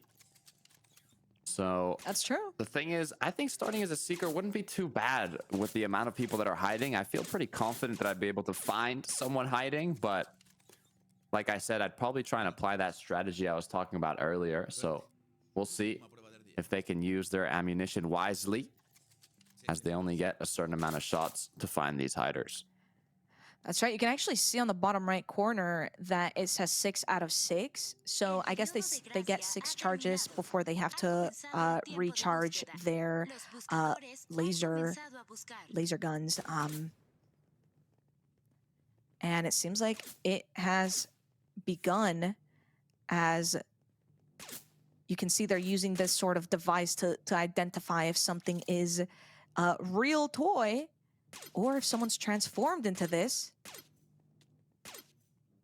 Okay, so Augusta. Oh! Revealing someone, but they ran out of charges to be able to take them down there. So he just shot all 6 charges with the last one revealing an opponent, but because he had no more ammunition, he was unable to turn them into a seeker. That is very unfortunate, as now he has to go and recuperate his charges to once again start the hunt. Oh man, I mean, it's a little stressful, right? Because even if you're down to 3 charges, it's gonna be a little bit scary to sort of just kind of start looking around who could potentially be an enemy. Someone trying to potentially hide into one of those toys. Oh, someone running through? Or is that just another seeker? I couldn't tell. That's what I'm wondering too. I wonder if it's worth it to, I guess you have to just kind of use your charges, go reload, use your charges, because It's not like they're gonna move, or maybe just very listen to a breath. We can see now one of the hiders trying to escape. Not a seeker. I don't see any there they tanks. go. You're out They were of able to remove charges. the. No. They were able to remove the disguise, but unfortunately, it takes up to 3 charges. If they're wearing a disguise, it may take a little bit longer to actually get them eliminated and swap the roles. Of course, we see a few people trying to hide. Oh no. Time is running out. The players are getting closer. The Seekers, as my Tum Tum is now locked and loaded once again with full charges on his laser toy. That's right. I think the breaths is the better strategy here. You kind of play it slow. You have 10 minutes from the start to find up to 140 players that are hiding. You hear the breaths, kind of people sort of panting. Seems like Tina has actually been swapped over to become a Seeker here. Of course, you can see the timer on the top middle of everybody's screens. They've got 8 and a few 45 seconds. 8 minutes 45 seconds. Oh my gosh, I can't speak.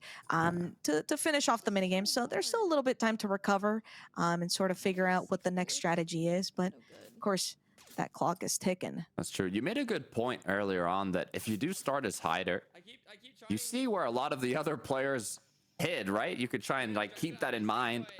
So if you end up becoming a Seeker, you can just go back to where they were hiding and hope that they're still there. Oh yeah. But I guess that's why you have to kind of change up your position every now and then. That's right.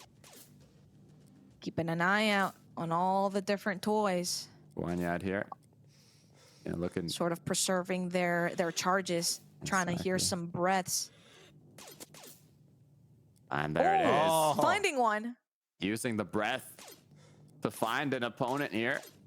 Will he be able to successfully change into a hider, though? I'm not sure. Just now noticing that they have to recharge their laser toy here. There's no way there's that many. I don't know if to call them dolls or what on the floor, though. I feel like it's a little suspicious. Yeah, one of those have to be someone hiding. Imagine if you just put a prop like right in front of where you recharge the ammunition, because I feel like you wouldn't expect someone to be that close, you know? Yeah. But maybe it's not worth the risk. Little dialogue. Yeah, just dialogue. Thank you for, picking us. You can see some people hiding in these shelves over here. Of course, it seems to be like a little bit further away from the area where the Seekers recharge their laser toys. So maybe that's the play, sort of trying to go as far away as possible, because some of these Seekers may be using their charges before it even gets to it. Yeah. That could definitely be an issue for a lot of these Seekers. As Bad Boy Halo making use of his charges, just listening for breaths, getting a lot of area as he wanders around the map and listens. So many breaths that you can hear. Was that a hider that just ran past him? Oh, I don't know, but this basketball does not look like a basketball, as now you can see there Bad Boy is. Halo has changed into a hider as he swaps changed roles. into a hider. And of course, that person who then got tagged needs to run all the way back over here to recharge their laser toy, so they can't immediately get tagged back.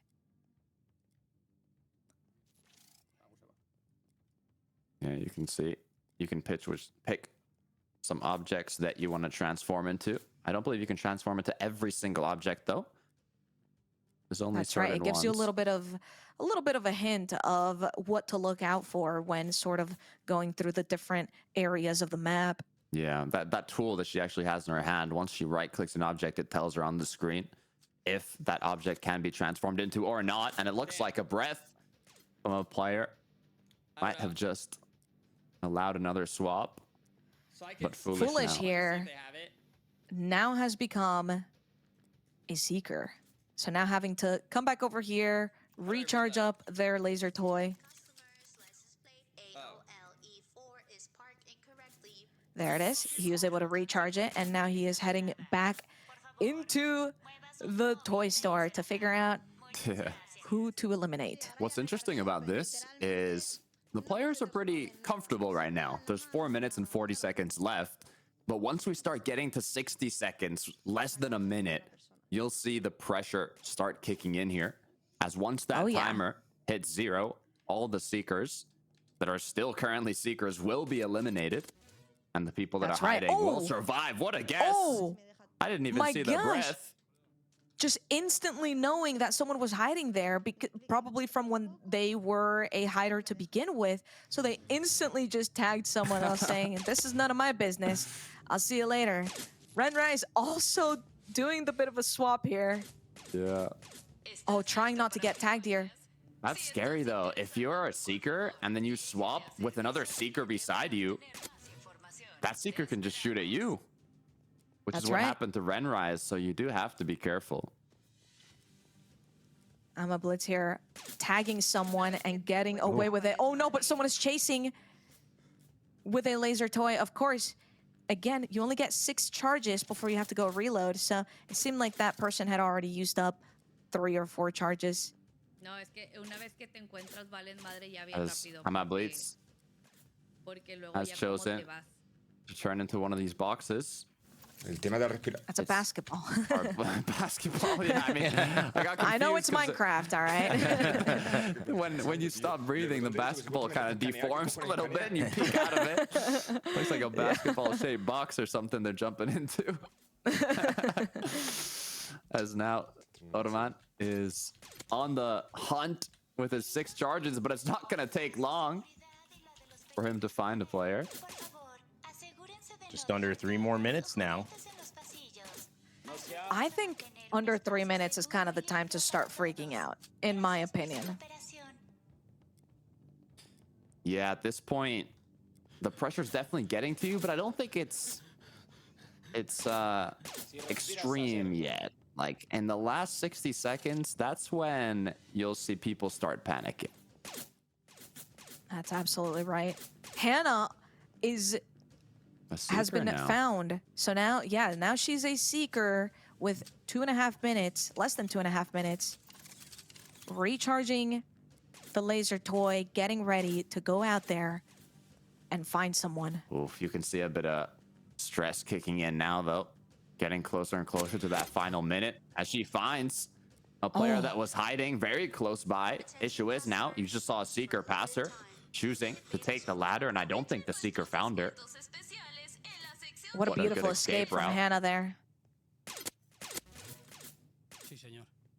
Interesting. They saw that person in the chess piece and they said, no, I'm going to go for the other guy. That's just unlucky at that point, to be fair. I don't know what you can do then. I'm getting a bit of deja vu here. I don't know if you are as well.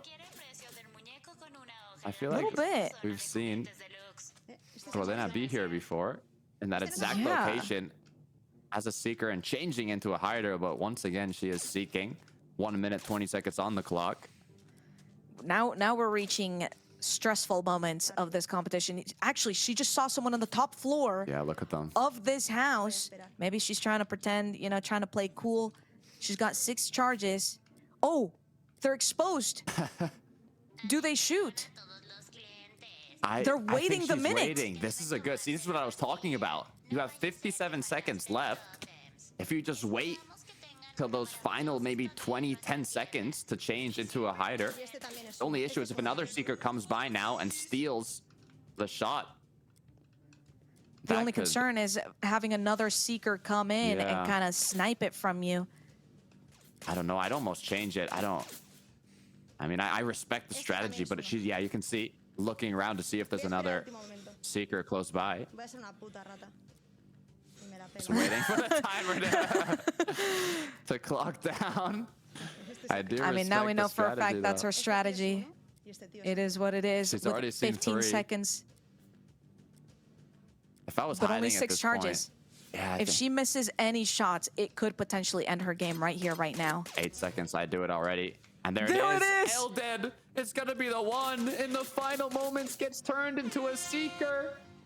Oh, wow. You get eliminated. Oh my gosh. I don't think he had time. He wouldn't have been able to get charges. There was definitely no time in those last 5 seconds there. Oh, That is a no. beautiful strategy in the very last minute there to do. I mean, you called it out beforehand. That was awesome. Hey, it worked out. I'm curious to see now who those, 2021 significant amount of players were that get eliminated. No! Gab! The first one you see. With the music, no! 07's in the chat for our 4 fallen I'm Survival actually Game distraught 3 right now. competitors. I'm actually so sad. Genesis goes down. Reven goes down. I'm not kidding, I just messaged her. I actually feel so sad right now. Eliminated. Player 78. This is tragic. Focus. No. This is cinema right here. 68. I'm so heartbroken. Player 30. Eliminated. Oh no. Player 175. One by one. Player As we see all these players get eliminated. There's the most players that have been eliminated from a single round yet, I believe. You're absolutely right about that. Player And there it Elfhead is. goes And down. We saw how that happened. then a tragedy, yet also an incredible use of strategizing in this minigame. 108. Eliminated. The music is actually making me emotional. It really is.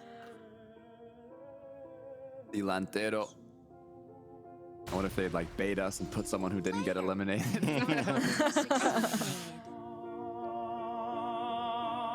Oh no.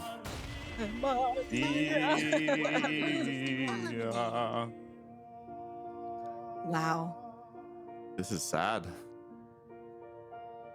But it This just is gives that much survival. more. No, is that Tina? Yeah. Oh no. No, Zane. not Tina. Oh That was wait, my Tina, old Tina was roommate. probably fine. No, your roommate. 150. Eliminated.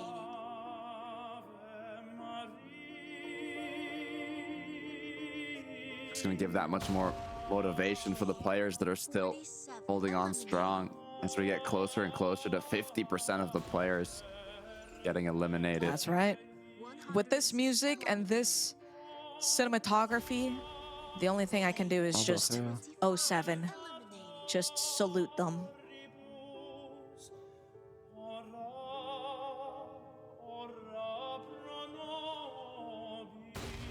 Their final words being said in the chat. Oh, look at this. Wait, not all of these Wow. are, I believe, just No, West these are Call. the hiders You can seeing see the there. final person who is about to implode in front of all of them. We got a bit of a party going. 74. There it is. Oh, they're saying hi to the camera.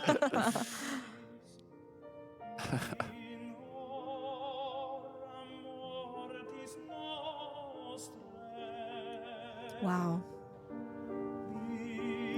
Takes you to a emotional place. It really does. It does. I can't believe it started with Gab. That was, oh, At the same that's time, gonna though, haunt me for days. look at how many people are excited that they made it through. With the sadness also comes excitement from our qualified participants of the second day. That was 20 eliminations in one game.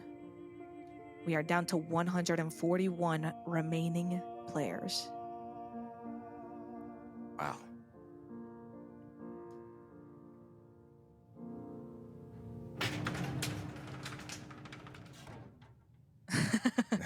Phil's just immediately dramatic- sprinting out. Door opening. What a game. What a Attention. moment here. All players who have passed Let's hide see and what the seek, guards have to say. please deposit your game kit in a basket. Then head for the exit. We will move on to the main room. Players getting Beautiful. some instructions to go to the main room and continue on. What comes next? We still don't know. But Neither 20 do the players players. eliminated today. A little bit more than that in that event. That was Am maybe the I- most brutal one we've seen. Yeah, I was gonna ask, am I crazy to say that I think today's games were a lot heavier on the emotions than yesterday's? Definitely. I mean, Yeah. from the Kraken consuming the players one by one to the cinematic fireworks show full of players being eliminated. It's And truly been Ave a Maria in devastating the day. background. Tus minitas, las únicas. Eres la única mujer del grupo, Silvi. No, See really? how Yes. everybody Sylvie talking getting about the praise fallen for, people. yeah, being one of the few women left in the group that they have formed here of their alliance. Sylvia and CPK both make it out. Two players we had talked about continuing their story as well. You can see on the left side of the screen just all the names that are getting grayed out as they get eliminated. It becomes more and more as we go throughout the days. I see Derek. You can see the big list of players when you open it up. It is a reminder that there's still over 100 players, 141 to be exact. What are you talking about? So we are just getting started. Sorry, didn't die. Well, we've seen so much transpire. We've let go of many of our main characters so far, but there are still many more who have a chance for greatness. But that means as we get closer to end the day, it's time for the State Farm Spotlight, where we shine a bright light on something special from today's action. Chat, earlier in the show, you selected Fairly Gab's Clutch Delivery and for this segment, and now it's time to light it up.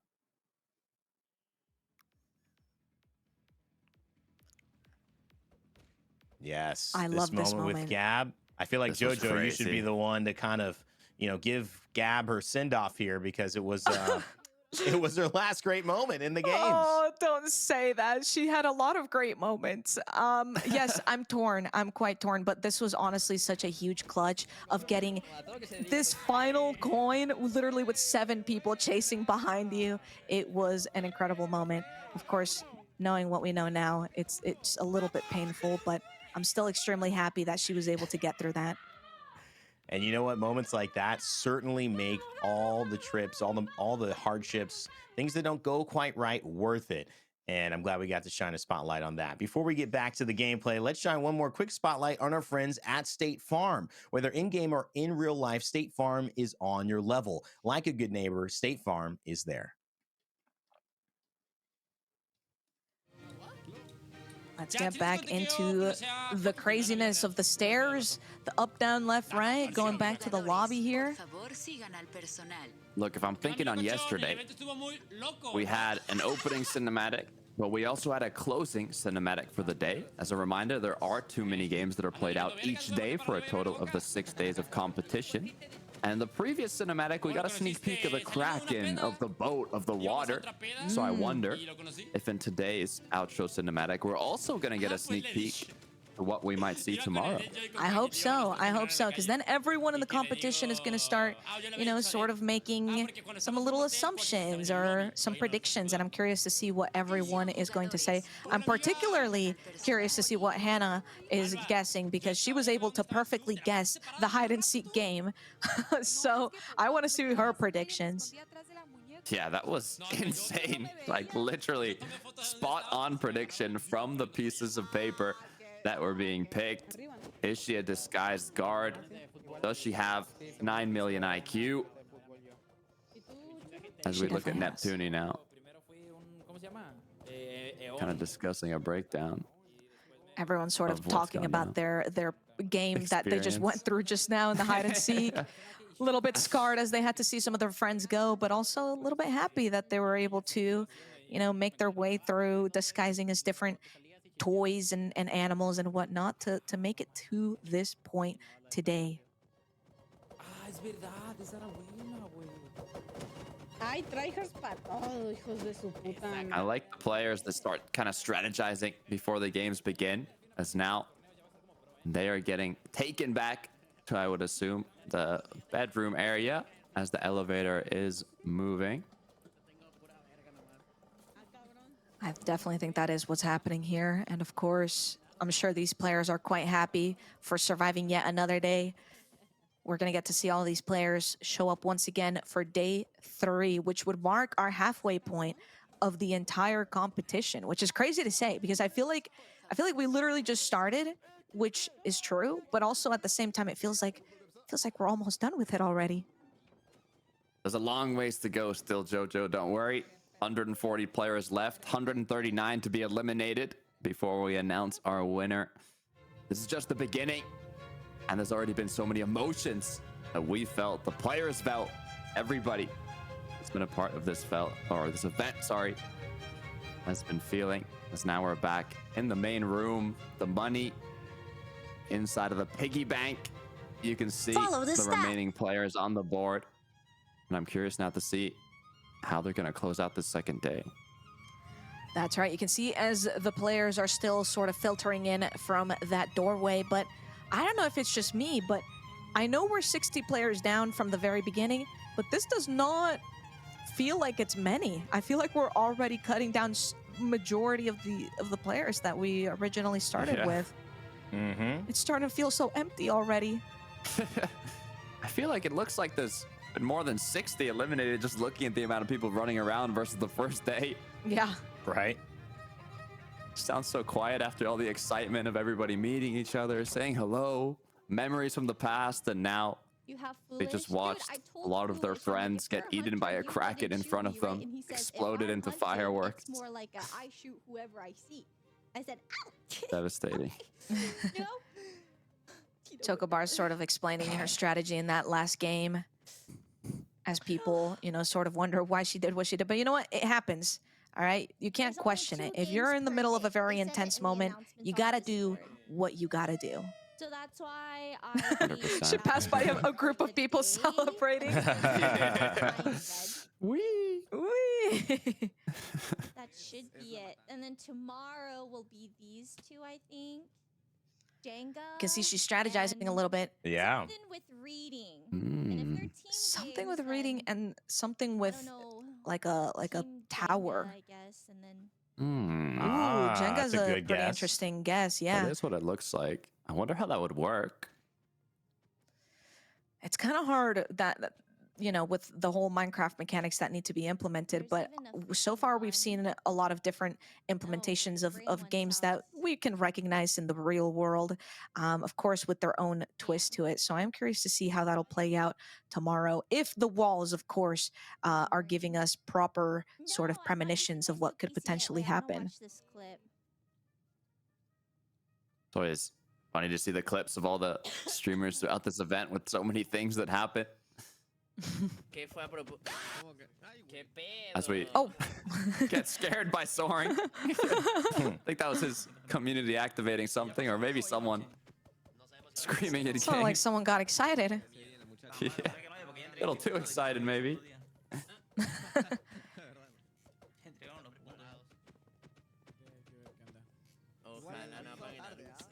This the little more group I think, here.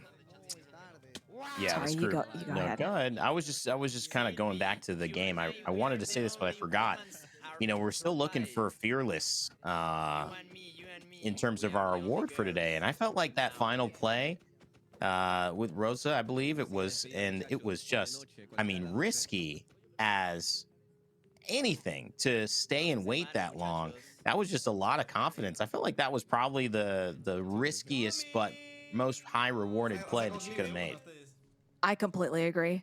I think had she missed a few shots, it would have been game over for her. But she was locked in. She had 6 charges and 3 potential targets. So, it ended up working out for her. I definitely think that describes Fearless. And it seems like we are getting some sort of cinematic coming up here.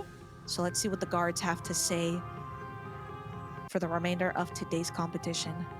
Guard POV.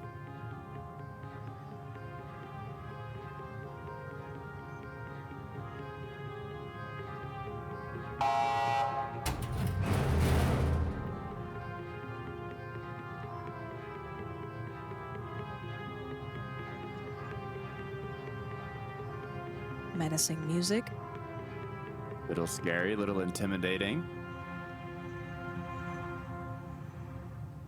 can't be something good. Many congratulations. You have all made it through this day. Next, let me announce the prize amount accumulated so far. There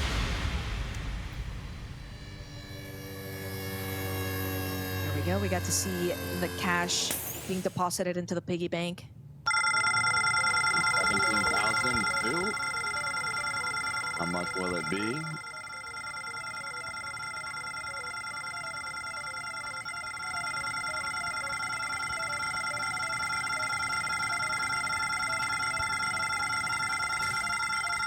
That's a lot of money.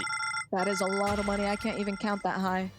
An exact $30,000 just from day 2. Scoreboard indicates the number of players Fine, I'll remaining take some. and the amount of prize money. We'll have accumulated some. so far. Fine. All right, fine. Since you you're can give begging. me some. I guess Yeah. so.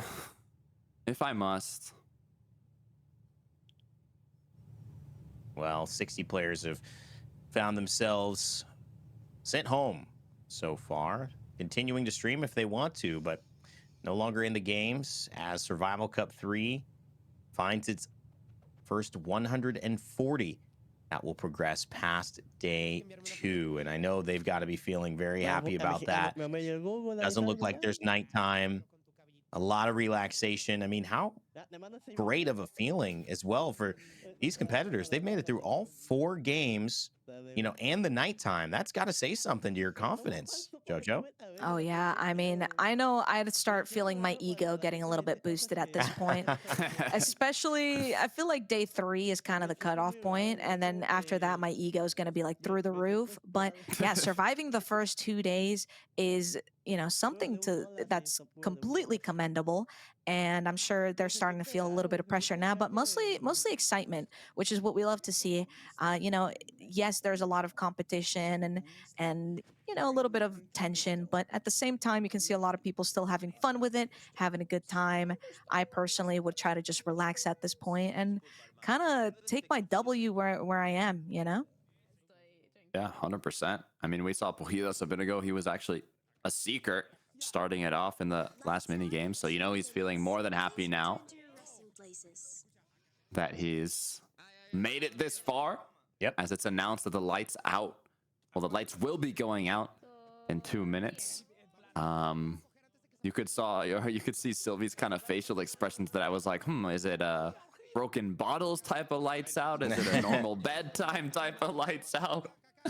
It seems to me that it will be a regular bedtime, as they weren't given broken bottles or any sort of bottles.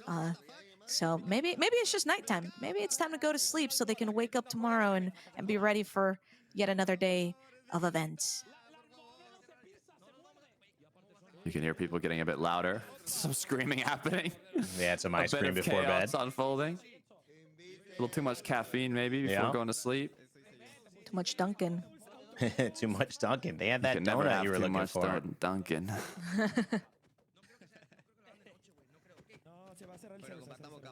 Yeah, you can hear them kind of discussing. And like one of them's joking, I got a bottle. Watch out. I've got a broken bottle. 45 seconds left. Say your goodbyes to your big group of roommates here. As day 2 concludes. Sylvie's been a spotlight for us throughout these few days, and she survived now. What will day 3 hold in store for her and the likes of her competitors? We've talked to a few of them on camera, but now as we continue to look at this list, from Sapnap all the way down to Vanish 2, we see our remaining competitors head to bed and begin, hopefully, a new day with new opportunities. Good night.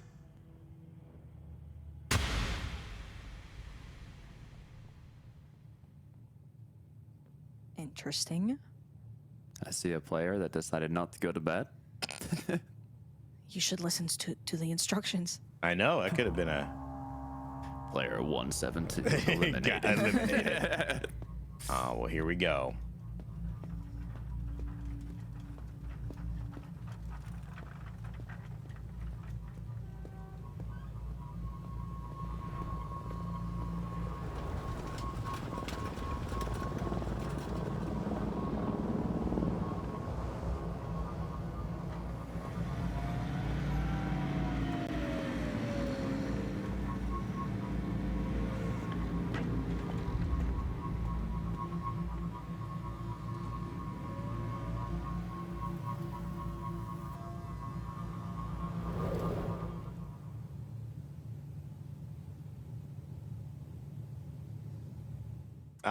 Keeping the suspense alive as Survival Cup 3 continues. We'll have more on that and what to expect for tomorrow and a recap of today after this break.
Chat, we make tons of fun memories every year on Twitch Rivals between our streamers and amazing gameplay. And with the help of Intel, we've been celebrating the best ones as Intel's core memories. Each show, we select the defining moment from the day, which is forever immortalized in our core memories yearbook.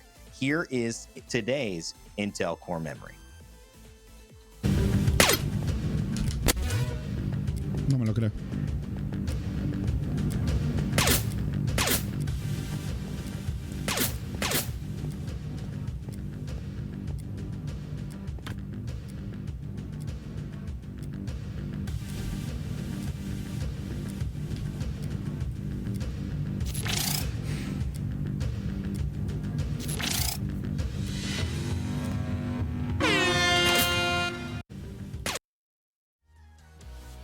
Well, that is your Intel core memory for TwitchRivals Survival Cup 3 Day 2. And as 2024 comes to a close, we'll soon be kicking off a bracket-style contest where you and chat will decide the Intel core memory of 2024.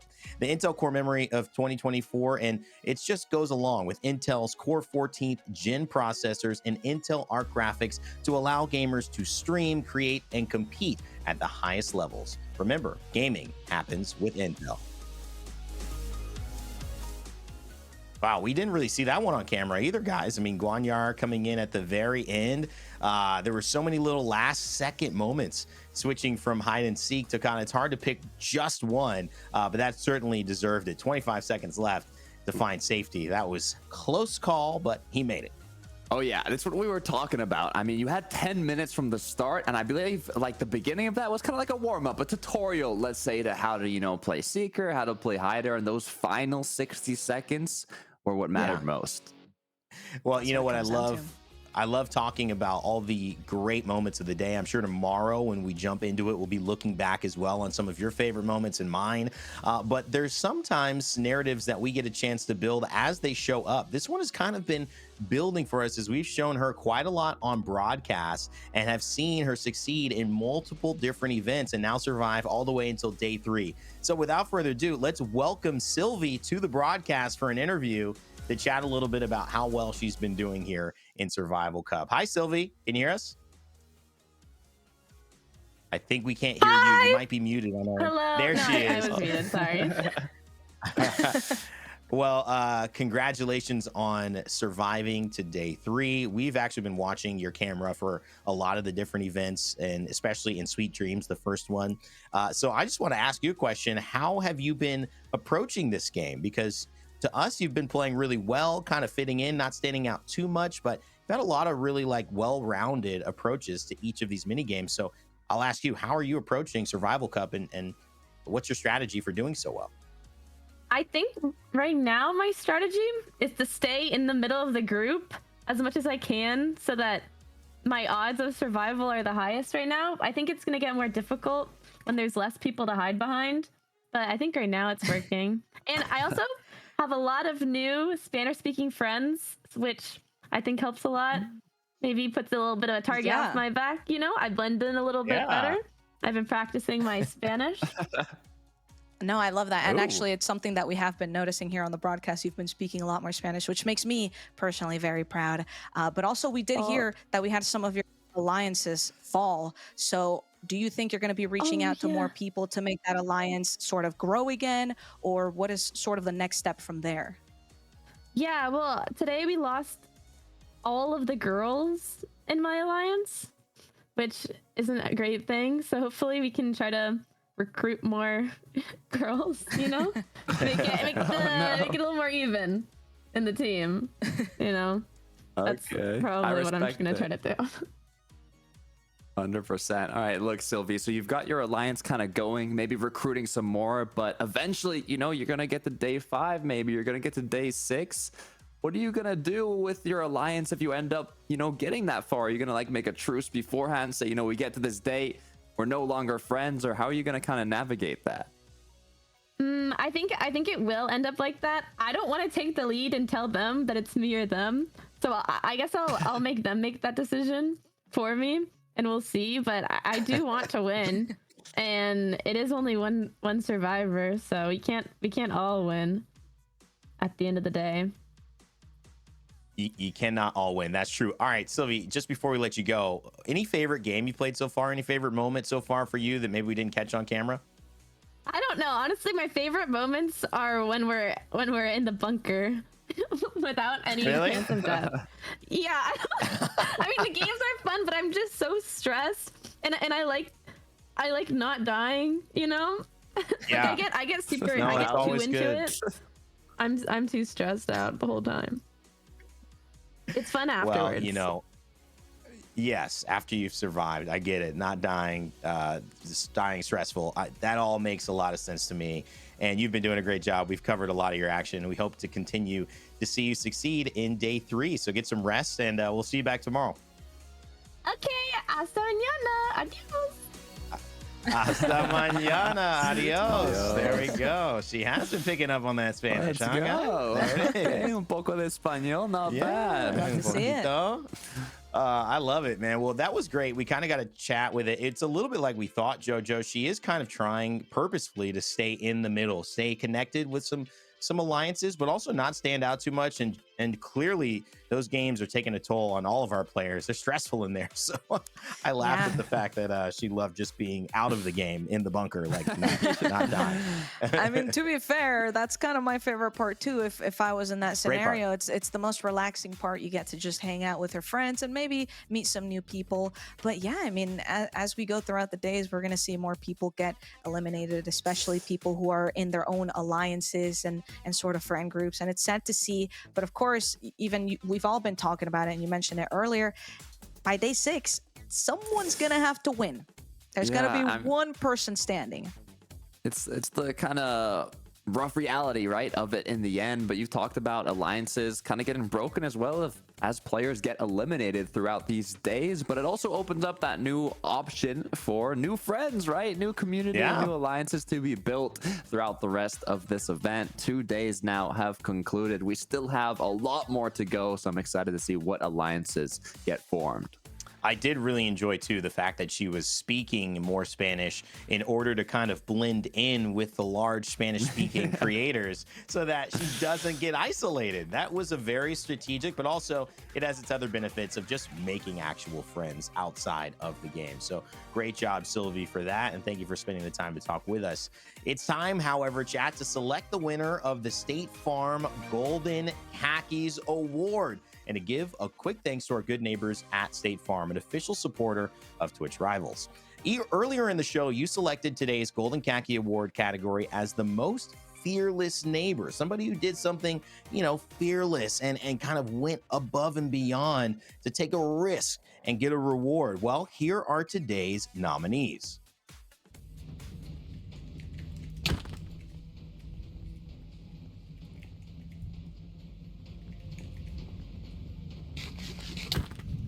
All right, well, this is Lethal Hunt.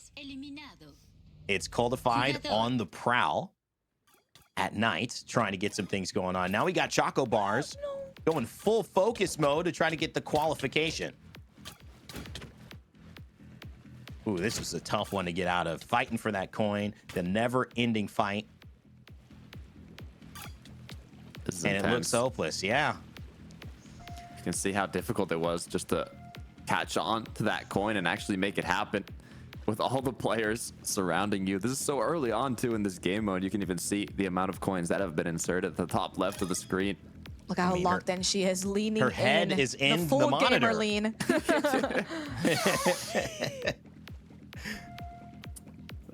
You gotta Ended love up paying it. off. Finds it. Really did. Oh, and grabs it in. Choco Bars grabbing the coin. Going full focus right there, head into the monitor. That's how you know you're serious. This one was huge. Our last coin to be delivered in one of the rounds. Los Futbolitos and their epic reaction. What led up to this as well was incredible. The amount of people that were chasing them, they actually juked out one of the original treasure chests and went to that one to close it out. And of course, the final one, Rodena Sink, spots from afar, awareness check. Anybody? She's got it. 100%. One of the key elements for survival in this type of game mode, as that was the first time she was able to turn into someone that was hiding, and then once again went back to Seeker, went back to the same location where she got that original person hiding and closed it out to pass on to the next day. It was definitely a close one. That awareness was necessary. I know. I love the confidence and the awareness, both of those elements. Wait until that last second. I don't think I would have been able to. I would have taken my chances having swapped and trying to run away like YR we saw earlier. But those are the finalists. Now it's time to vote. Jump in the poll and decide who is today's Golden Khakis trophy winner. So while that poll is alive, guys, give it to me. I'm going to start with you, JoJo. Who gets your vote for the poll? I'm going to have to go with Oh, I like when Chocobar was just full leaned in. That one for me. I mean, I know I lean sometimes when I'm gaming, and it's really embarrassing because my camera's on when I play games. But you know, I'm exactly like that, so I relate to a personal level with that one. Can't fault you for that. Takata, who you got? Look, I'm gonna have to go with Los Futbolitos just because before that clip, what they had to do to get to that treasure chest and insert the coin was incredibly fearless. And not only that, I like the reaction. Come on now, that celebration was special. So that's gonna be my pick. You know what? I gotta say, I'm a big fan of all of these. So anyone winning, I feel will be deserved. But we've got the results. They're ready. Chat, you have voted. You have selected. Let's see who is our winner. It is Lethal Hunt, Coldified on the prowl at night. So congratulations to Coldified. You are the winner of our Golden Khaki Award. And remember, whether in-game or in real life, State Farm is on your level. Like a good neighbor, State Farm is there. Well, you know what? I think if there was one, I was a little surprised that was the one that chat picked. But clearly, you know, being risky at night, I mean, that is actually probably the most risky thing to do versus doing it in a mini game. I think there are different levels of stakes there because you could immediately die. In those situations, they had another round to possibly, you know, kind of get it. So I get it. I like it. And great pick there for Coldified, getting a little bit of a showcase, guys. And that leads me to what's the showcase for today for you? What's the final thoughts as we kind of head to closing out the show? I'll start with you, JoJo, after a great day number 2 here in Survival Cup 3. Yeah, I guess I'm a little upset. Fairly Gab is officially out, but I did get to see her do a ginormous clutch, and it was really fun to watch. And just seeing a lot of the different people sort of figuring out different strategies, like in that hide and seek game, you know, sort of tagging someone in that last second, just different highlights like that. But I think the main highlight is Fairly Gab getting to clutch up in the Lucky Coin minigame for me. Yeah, that was great. That was such a great moment, and that minigame was a blast. Takata, what about you? Look, I have some thoughts. 60 players have been eliminated, and that's the amount of players that you can make a whole event from. But with the amount that are remaining, it gives you that reminder that you might be thinking we're getting close to the end. We are not even a quarter of the way there. This is just the beginning of the 3rd Survival Cup. There's so many more mini games to be played out, and we are just getting started. I can't wait, man. And I know you all cannot wait watching in chat. And guess what? We've got one more piece of business to handle before day 2 is officially a wrap. And as we wrap it up, let's go to that special version of TwitchRivals Raid that we call the Raid Launcher. The Raid Launcher will randomly select one channel from all of today's participants who are still live. And once we have a winner, we'll launch all of you along with 25 gifted subs to the Lucky Streamers channel. Let's go and see who it's going to be today. Drum roll. Okay, what is the guess? What's the guess? One of these days we gotta get it. I'm thinking it's gonna be Hannah. Man. I'm thinking Hannah. Coldified. Quick. Oh, there it is. Montoya. Okay. Well, Montoya. Respect. There it is. I love the graphics for this, by the way. It just looks the so new graphics good. and animations are insane. They're the best, guys. I mean, was it a fun day or what? Oh, it was fantastic. I mean, I'm excited. Always a blast working with you guys. Thank you so much for all that you do, keeping the show alive. Thank you to the chat as well for keeping the vibes alive. Whether you're watching one of your favorite streamers or you're here in Twitch Rivals, you're a part of the Twitch Rivals community. Thank you to our production, everyone behind the scenes at Twitch. And we remind you to never give up, never stop gaming. And we will see you all tomorrow. See ya. Bye.